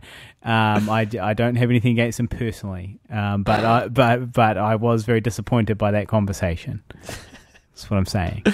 It only added to your general malaise at the time. Another poetry, yeah, exactly. Another poetry issue I had was there's this other guy. Poetry beef, baby, it's coming back. This other dude who remained nameless, right? And I remember when I first went to poetry night, I was like sitting by myself because I always go by myself. Just generally speaking, I just go along by myself. And you can't get anyone to come with you because it's poetry night. I literally don't want people to come with me.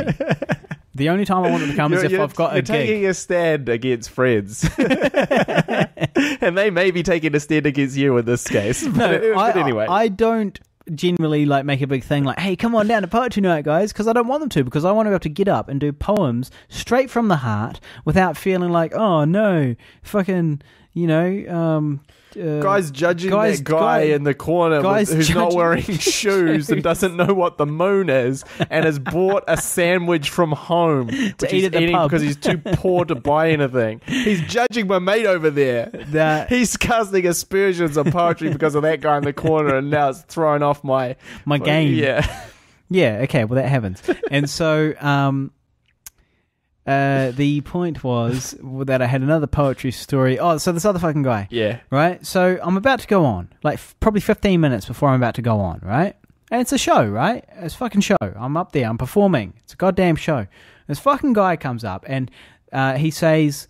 He's like, hey, I've got some advice for you. And I was like, oh. And I was literally like, goody. Because it's clearly not in a very sociable mood at the time. I was not in a sociable mood, and who the fuck wants some fucking guy's fucking unsolicited advice? Because I like to give unsolicited advice from time to time. But is this guy's like a poetry maestro himself? So we'll get to that. So this fucking guy, he comes up to me, and he's like, I've got some advice for you. I've read this book, The War on Cliche. Don't do cliches. Sometimes I notice your stuff is cliche. Oh man, it's like so I'm sitting here 15 minutes before a fucking performance, and this fucking guy comes up to me and he's saying that my writing's cliche, and it's like, okay, listen, you fucking you. Listen, you contemporary of mine. I really do not respect that remark. Well, it's in more context of my performance coming up. Exactly. It's like, what is wrong with you? Okay, I'm not against constructive criticism. When it's required and when at the appropriate time, right? Now, the appropriate time is not 15 minutes before a performance because a person wants to concentrate at that time, and they want to, do the best possible job and feel confident and so on. So you don't wander up and attack them 15 minutes before performance. Maybe afterwards you could say something. But if you're going to go out dishing fucking advice to people, don't let it be something as vague as don't use cliches. And it's like, well, for fuck's sake, mate, you've got to give me a solid example or multiple examples of times when I've done cliches that could have been avoided, but of course I didn't want to get into all of this. I don't want to have a fucking fight with the guy fucking 15 minutes before my performance. You didn't want to get into fisticuffs. I literally didn't want to be talking to him. I didn't want to be talking to him, let alone arguing with him. Yeah. You know what I mean? And but to add insult to injury was this whole thing of well, I don't really feel like he's qualified to be, I feel like he's made a massive sort of presumption here, in that he he has not, as far as I can see, he's not in any way more qualified than I, or more, hasn't achieved any more things than I, or anything like that. So it's really kind of coming out of nowhere from, it's unsolicited and unwarranted and justified. And It's also, can't come from him. in terms of pretentious things to do, reading a book called The War on Cliches is a cliche of what a pretentious person might do. So I sort of told him as much anyway. I was like, well, look, man, what are you doing? Like, I'm 15 minutes before a performance. You're coming up to me to, I was like, you've got no examples of the cliches you're talking about. And he's like, well, I can think of one. And I was like, well, I don't want to fucking hear it. Because I'm about to go on fucking stage. That's quite a funny exchange. I do have one, actually. Well, I don't want to fucking hear it. Fuck off, all right? Basically, it was like, I don't want to hear it. I'm about to go on stage. The last thing I need to hear is criticisms of my work, especially because as a creative person, before you, the public, you, the audience, hears a single word that has come from me, it has already passed through several filters of my own in order to make it the best possible thing I can come up with. Filters. It's Exactly. past the Harley quality filters. Exactly. And so that's not to say it can't be improved, but that is to say that me, my own worst critic, has Deemed approved it worthy. Has approved it. And so the last thing I need before I go on stage is somebody undermining me like that. And he backtracked. He's like, oh, I'm sorry, I didn't really mean about the poetry. I was more talking about the Hollywood thing, because we'd sort of been talking about acting and stuff. After you flipped your wig, he kind of backtracked hurriedly, as if he was a little bit scared of you. And I was, I guess there's a little part of the story I left out, which is that... There we go. Well, which is that, last night, I was debuting my new poem. The one that you guys just heard before. The one about my current, relationship situation.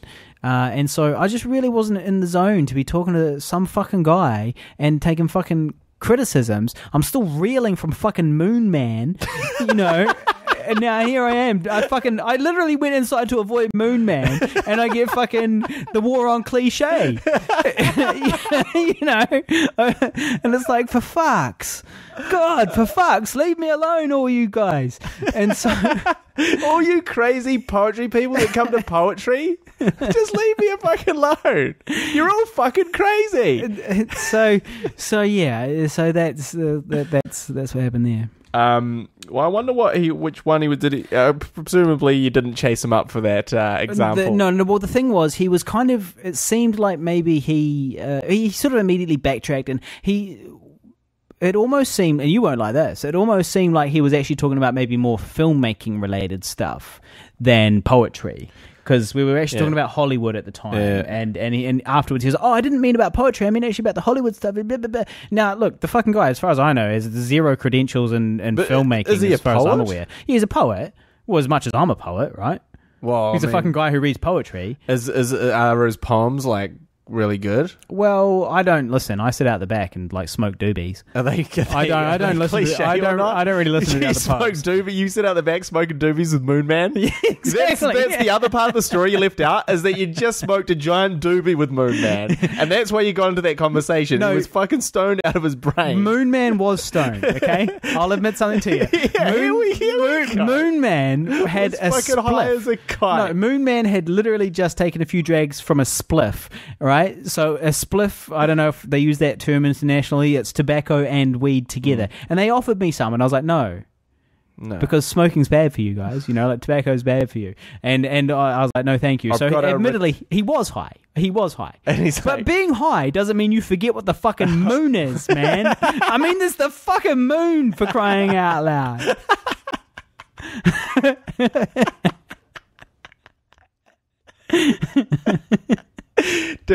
A spliff does not have that effect on you. It doesn't. It sincerely doesn't. Well, that's all good stuff. It is all That's good all good stuff. What are we going to keep going? Have you got anything else? Because if you got something else, we're going to fucking crack the 2 hours, which I'm actually okay with. I'm having a good time. Having some laughs. Well, look, hardcore history, that's fucking 3 to 4 hours. I've been listening to that lately. 3 to 4 hours, There's and people nothing tune wrong in. with a long podcast. Look, here's what I do with long podcasts, right? I listen to them intermittently while I'm doing other things. Sometimes while I'm having naps. That's when I listen to hardcore history, and I kind of doze in and out of it while I'm having a wee nap on my bed. Waking up thinking you're on the fucking On the Eastern Front. Eastern Front. Front of World War II, or as I've been learning about lately, the Western Front of World War One. Yeah, well, I mean, we did leave on a bit of a cliffhanger. Actually, hang on. Before we get into that, not last week, but hang on. I've got some feedback here on YouTube. This is because I upload. So I think most people don't actually realize this, but I take the podcast, I edit it with a very long hour and a half, or in this case, 2 fucking hours. Photo montage. You realize how many photos that is? You have to find them, you got to find them and like trawling on through and doing all of that stuff. And every week I try to update it. And it's actually quite a lot of work. It's actually quite fiddly and takes quite a bit of time. And then I put it on YouTube, and luckily it's paying off because Chuck Black, for example, is a YouTube listener who has contributed twice to our PayPal account very generously. So if anybody else would like to contribute to the upkeep of Pigville, you can by going to PayPal, and all you need is my email address, harleyneville@hotmail.com. So Chuck Black, here's one of those listeners. But anyway, we do get comments and stuff on the YouTube version of the podcast, in between people fucking shitting all over. And so here's one. Now look, OtterLover95 has got a fucking beef with you, mate. Does he? He's got a beef with you, guy. Oh, damn. And this, if I'm not mistaken, this comment was posted on episode 98, the hairy ballerina. Oh, yep. And OtterLover95 comments. Okay. Harley is hairy, but certainly not disgusting. Gorgeous. I don't know if Guy means it, but it sounds like he has a serious case of self-hatred. Which is a shame. I agree with you there, OtterLover. That's Guy's cross to bear. Self-hatred. I was going to say self-loathing, but I'd more say self-loathing. I don't hate myself. It's more of a loathing. Yes. Look, the ladies have a special level of competitive. Now, I haven't pre-read this, so okay. Here's hoping it works. The ladies have a special level of competitiveness and self-hatred that they play between themselves. Men should consider themselves. Let me start that sentence again. Men should consider themselves lucky and not let themselves be dragged into the hell that ladies do to themselves. They don't do it for us men. They do it to compete with each other. The haircut, the job, straightening, curling, extensions, makeup, waxing, the clothes, the shoes, and it's all subtle. When women see a clean person, someone like Harley, or myself, with a chest-length beard, it's got to be inspiring. Like there's hope. There's people who do have the strength to be themselves. But then there's emotions after that. They fear if they have the strength themselves to do that. Then anger. Then a whole gamut of thoughts. A whole gamut? Porn movies are dead. And presumably porn star. Okay, hang on. Let me just. Well, porn movies are dead, not according to Harley's. Okay. So that's the end of the hate against Guy. Okay. Right, so essentially he's saying that don't say Harley's got a disgusting body because I am also disgustingly hairy. No, because that's a horrible competitive world where men are competing against men like women compete against women, and it's a horrible petty world that we shouldn't get into. And I think that's essentially what he's saying. He's saying, and he's also saying that you hate yourself, and that that you, and when you say that I'm disgusting, you actually have a fear of my strength. And that you then feel anger and run the whole gamut of thoughts. A gamut of thoughts. Yeah, I've got the gamut. Okay, so the next piece of that is a follow-up piece, which is regards to my jerking off at inappropriate times. No. The idea that I would go and jerk off at a porn Oh yeah, that's right. What do we call it? Like a wank booth. A wank booth, yeah. On K Road. Yes. Okay. So we discussed this in episode possibly 98, saying that I might go down there and do that. Now I haven't got around to doing that yet, but I honestly, for you listeners, I'm going to do it and do some research and just find out what's going on at those wank booths on K Road. We all know what's going on. But Now he says porn movies are dead, and presumably porn stores too, from what I've heard, and it makes sense. Anybody can use their vidcam and enter a chat room and have live sessions of whatever fantasy they have. Well, that's absolutely true. And I actually this was a bit of a revelation for me. I was like, fuck yeah, because like Chatterbait, mate. If you ain't on the Chatterbait train yet, mate, you got to get on board, mate. okay, I'm not on that train. You got to get on the Chatterbait train because, like, honestly, I very rarely visit regular porn sites now. It's all about the Chatterbait. So Harley has just given a top masturbation tip for all our listeners. So Chatterbait, guys. There you go. Chatterbait. So if you have a friend of mine told me about it. His name's Hamish, and he told me about it. And you got to check it out, guys. It's the future of pornography. Now I haven't actually signed up for an account yet and spent any money there or anything like that. But you can look at the cams without paying, but you just can't request any things, and there's lots of things you can't do. But you can still you can still shoot one off, guys. And so he continues regarding porn. The San Fernando Valley used to be the porn capital in the US, but apparently business climaxed a few years back, and things are dribbling to a shriveling after many days of joyful orgasmic profits.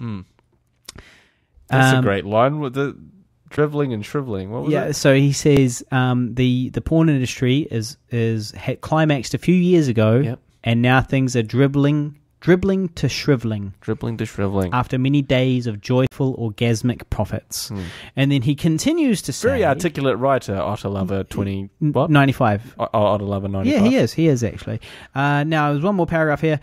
Just because someone has gone to uni doesn't mean a person is smarter. Now, I don't know what we're talking about here. Well, it's good for us. A radical Christian freak from the US.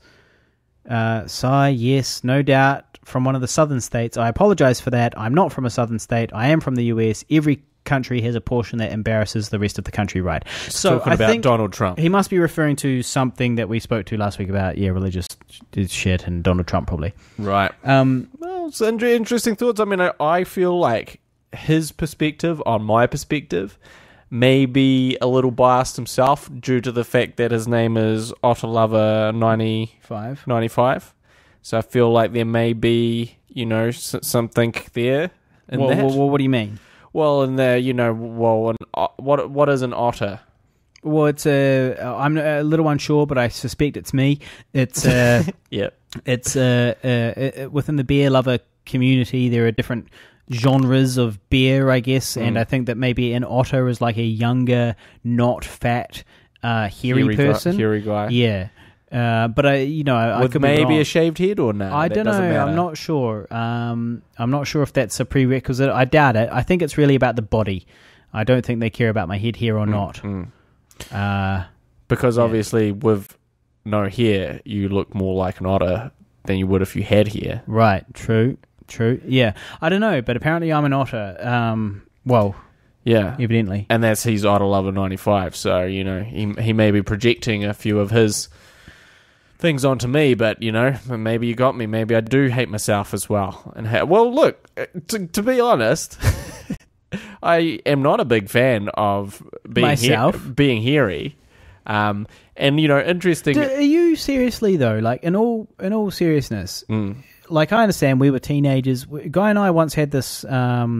project where we saved our money to get a hair removal device called IGEA, and we called it the Dream. We saw the infomercial for this thing called IGEA, and the idea, it was like a set of tweezers. You plug it into the wall. It was like an electrified set of tweezers kind of thing, and you could grab each hair individually, and you just had to hold it. And zap that hair and until after it a couple eventually of times, it was meant to would never grow out, fall out. Grow back. Yeah, But you know, It was a load of shit. it was an absolute load of The shit. biggest load of shit. But what makes it funny actually is that Guy and I saved a lot of money, and we referred to it in code as the dream. And talked the about dream it a being lot. to be not hairy. Yeah. Because Guy was ashamed of his hairy butt, and I was ashamed of my hairy everything. And we saved up this money. We got it back. It didn't really work, and then we sent it back and got our money back, as I recall. Did we get our money back? I think I think you're right. No, there. we gave up on it within the trial period. We were That's like, nah, right. this is bullshit. This And is we fucking bullshit. We because got they our give money you back. Money back guarantee. Yeah.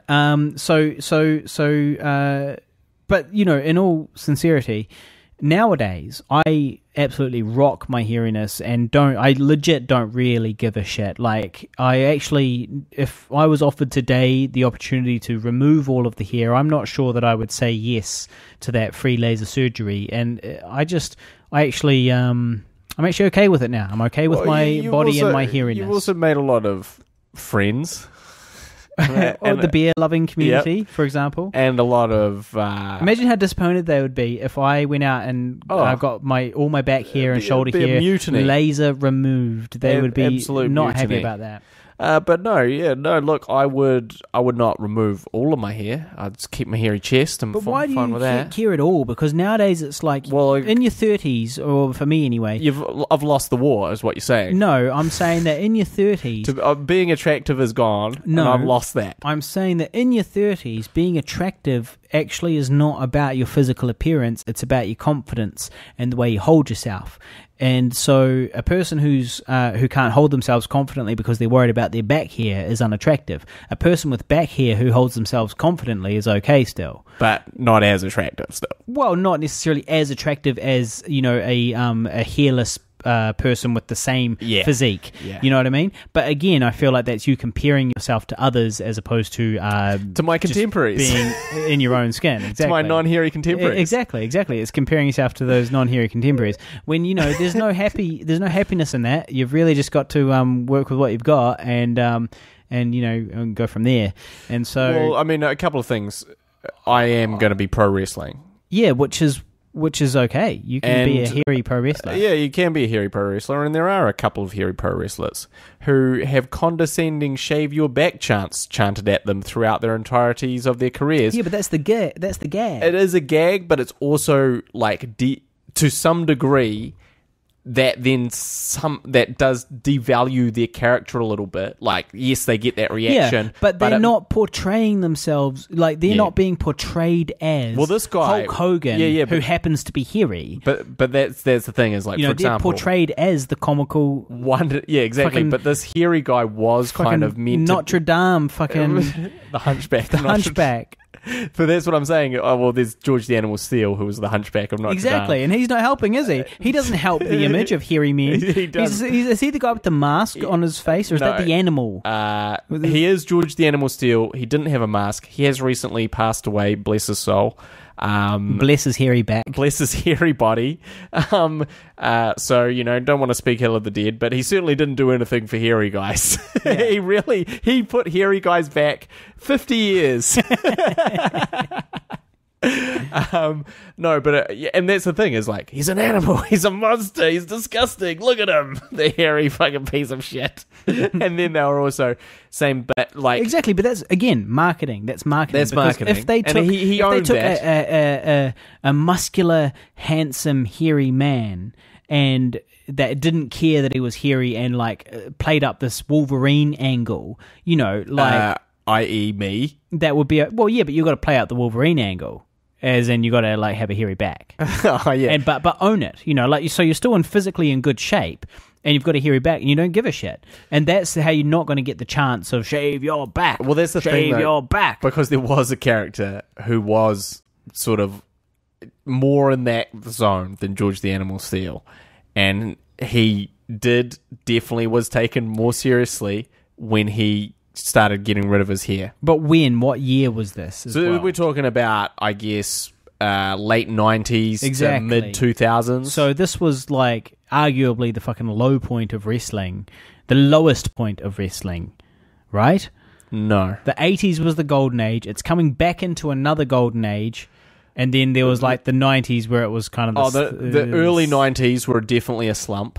But the late 90s, that was the another peak, and then a sort of a slump around 2003. Right. Well, we're getting pretty specific. We're getting pretty specific nowadays. Yeah.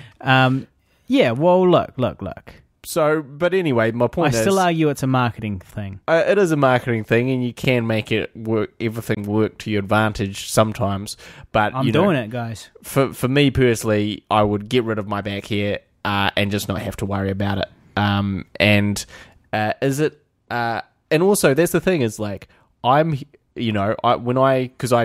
don't put a huge amount of stock into being hairy, like on a day to day, and I'm not when I take off my clothes and girls see me. I'm not like, oh my god, I better cover up all this disgusting hair. I'm just like, well, you're in it. Well, You're in it.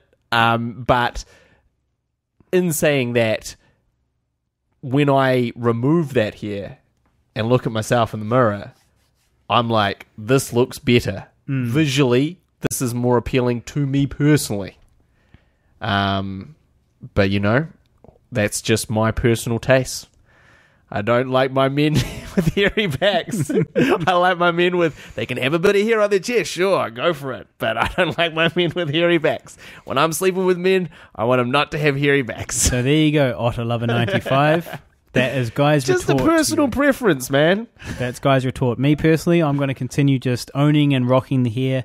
I have been continuing to go to the gym just wearing my singlet and just not giving a shit. I did get into, and the owners of the gym potentially made a mistake. They were like, it was on my birthday actually. Big mistake. And they were giving away these coconut protein egg things, it was like healthy yummy snack to eat after the gym, and it happened to be my birthday, so they gave me one for free, and they took a picture of me with it, and here I was, like I had kind of gotten out of bed, put on my gym stuff, went to the gym, have a shower after the gym, obviously, so I haven't even showered. I'm just like, just disgusting, just hairy, just bearded, balding on top, but with like the hair on the sides not looking, like short and that great, just generally looking like pretty George Costanza, but hairier. And Yeah. And they were like, hey, should we get a photo for the Instagram? And they did. They got a photo, and I was like, cool, whatever. And I was like, they're definitely not going to use that because that's just not the image they're trying to portray. Like they don't want to portray the image last of thing like they want to portray. a fucking homeless man. We feed homeless people. That's what that photo would say. We feed homeless people. And we feed homeless people too. Or we have homeless people gym that hang out members at the as gym. well. Yeah, we have homeless, stinky homeless guys that hang out inside the gym. We don't discriminate. We go to ballet. We have stinky homeless men as well. We welcome all sorts here. And so, but anyway, so for a few days I was like pretty sure that they were not going to use the image. And I planned on telling you listeners about it. But then... actually, they used it as an example of, because we've had baldism and shinies, yep. and but what's the term for hairy backism? Yeah, like against hairy people. What's that? Well, we need to find a word for that. Yeah. 'Cause that's definitely a thing. Yeah, some sort of racism against. I feel like the word hirsute fits in here somewhere. We'll use that. We'll work it in.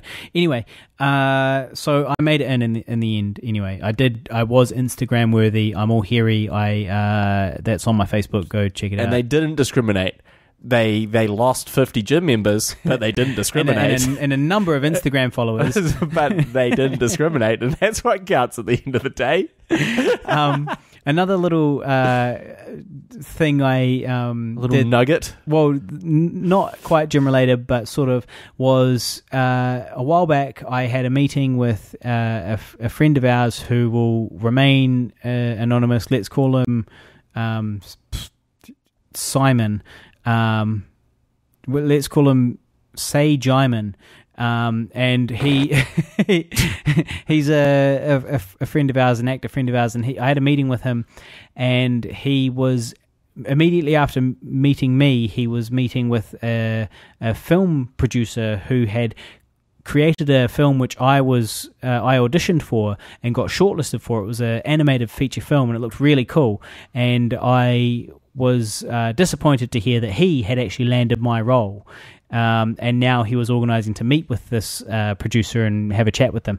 But because he's a good guy, he was like, oh, I'll tell you what, you're on your way to the gym. I'm going to meet this person here at this cafe. So why don't you swing by on your way back from the gym while I'm having this meeting with this person and be like, oh, hey, mate, I haven't seen you for a while. Just so as I can get in front of this producer and like have a wee chat and like remind them I exist kind of thing. And so we did it. And so I went to the gym, I came back, I was all hairy, I was wearing a singlet, and I went into this cafe just pretending like I had a reason to be in there. Well, were you in that outfit? Your singlet? Yeah. Oh yeah, I was in singlet and shorts. Well, look, at least you definitely get a stick of that producer's mind. Exactly. Well, and so I went up and I was like, oh, hey, how you been, Simon? What have you been up to? And he was like, oh yeah, good to see you. And we did the full performance. Yeah. The full haven't seen you for a while Actors, performance. eh? What have you been up to? Actors and their shenanigans. You know, and meanwhile she was sitting there like sort of following the conversation. Oh, you know, like, and you know, and then of course I turned the conversation to her. We got to chat, and I was like, oh, the thing with I auditioned, and she was like, oh, well, you actually got shortlisted, which was a powerful piece of intel for me. It was good to know. Yeah, great to because know. I didn't know that I'd been shortlisted until she told me. And then it all basically I just went on my way after that. But it was valuable. I gave her my card, my new card, which is Guy and I Naked. So I definitely will stand out in her memory. And then since then, I've actually seen her at the gym because her office is near my gym. That's why the whole connection is there. And so at least it doesn't seem fake that you would be there. Oh yeah, I saw her again. Like I actually saw her like. Maybe even it might have even been this morning. I think I saw her this morning at the same place. So yeah, it's I am regularly bumping into this person in the same area. I hope she doesn't listen to the podcast. No. Well, I guess time will tell. If she does, she might come up and say that she's a big fan. I'd love to know after you left whether she personally remarked, "Fuck that guy's hairy," She may have, or whether she just simply continued on. He seems like a nice guy, or because I feel like she's like, well, that's Harley. It's nice to meet him. We can find out. It's nice to meet him in person, but fuck, I had no idea how hairy he was. Well, I really feel like there must have been some commentary on your hair. We absolutely can find that out, though. Let's I'll look into ask. that. Well, look, I think we better wrap it up because it's 1 a.m. and I've got an audition in the morning. And I've still got to do editing, which I was hoping to do about an hour ago. Yeah. So thanks for listening to this particularly long episode. I think it's worth it. It's been good. It's been cathartic. A good episode. It's been cathartic. Yep. And it's about time we gave the listeners something decent after the disappointment that was our 100th episode. It's about time we gave them a full giant cum monster of an episode. Yeah. So that's the thing, listeners. We'll always let you know. We'll keep you posted, but sometimes it just takes a while for things to work themselves out. So yeah, we'll see what happens. If you guys would like to support us, you can. Patreon is a great way to do it. All you got to do is give us $1 a month or something like that, or whatever you want, however much you want. Prices are in US dollars, so don't be upset when you get charged $1.20. And I wasn't disrespecting the Patreon people before. Let's make that very clear. If we get to this point where we're stopping paying for the insurance, that's actually really going to be we're getting close. Huge weight off my shoulders, because at the moment what I've got is too many outgoings that when I get billed, and if I could just cut those down a bit, I can do a bit more of this. Exactly. So Patreon is a great way to do it. So if you go to patreon.com and search Pigville, you will find us. If you want to buy us a beer, give us a more of a direct one-off donation, you can do that too. All you need is a PayPal account. You go to PayPal.com and you need my email address, harleyneville@hotmail.com. If you are not prepared to part with to financially support us and part with your cash, that's totally cool. We appreciate you listening anyway, and we understand. And I basically never pay for any podcasts, so I understand. You can still help us just by going to YouTube, searching Pigville, hitting subscribe, hitting like on the Guy and Harley Facebook page, facebook.com/Guy and Harley, and feel free to add me on Facebook, Harley Neville. So thanks for listening. That's all the plugging I've got. And that's really, I don't have anything myself. Oh, good contribution. Thank you very much. Good night. See you later. You've been listening to the Guy and Harley podcast. Proudly brought to you by Pigville Productions. Laugh it up, fuzzball.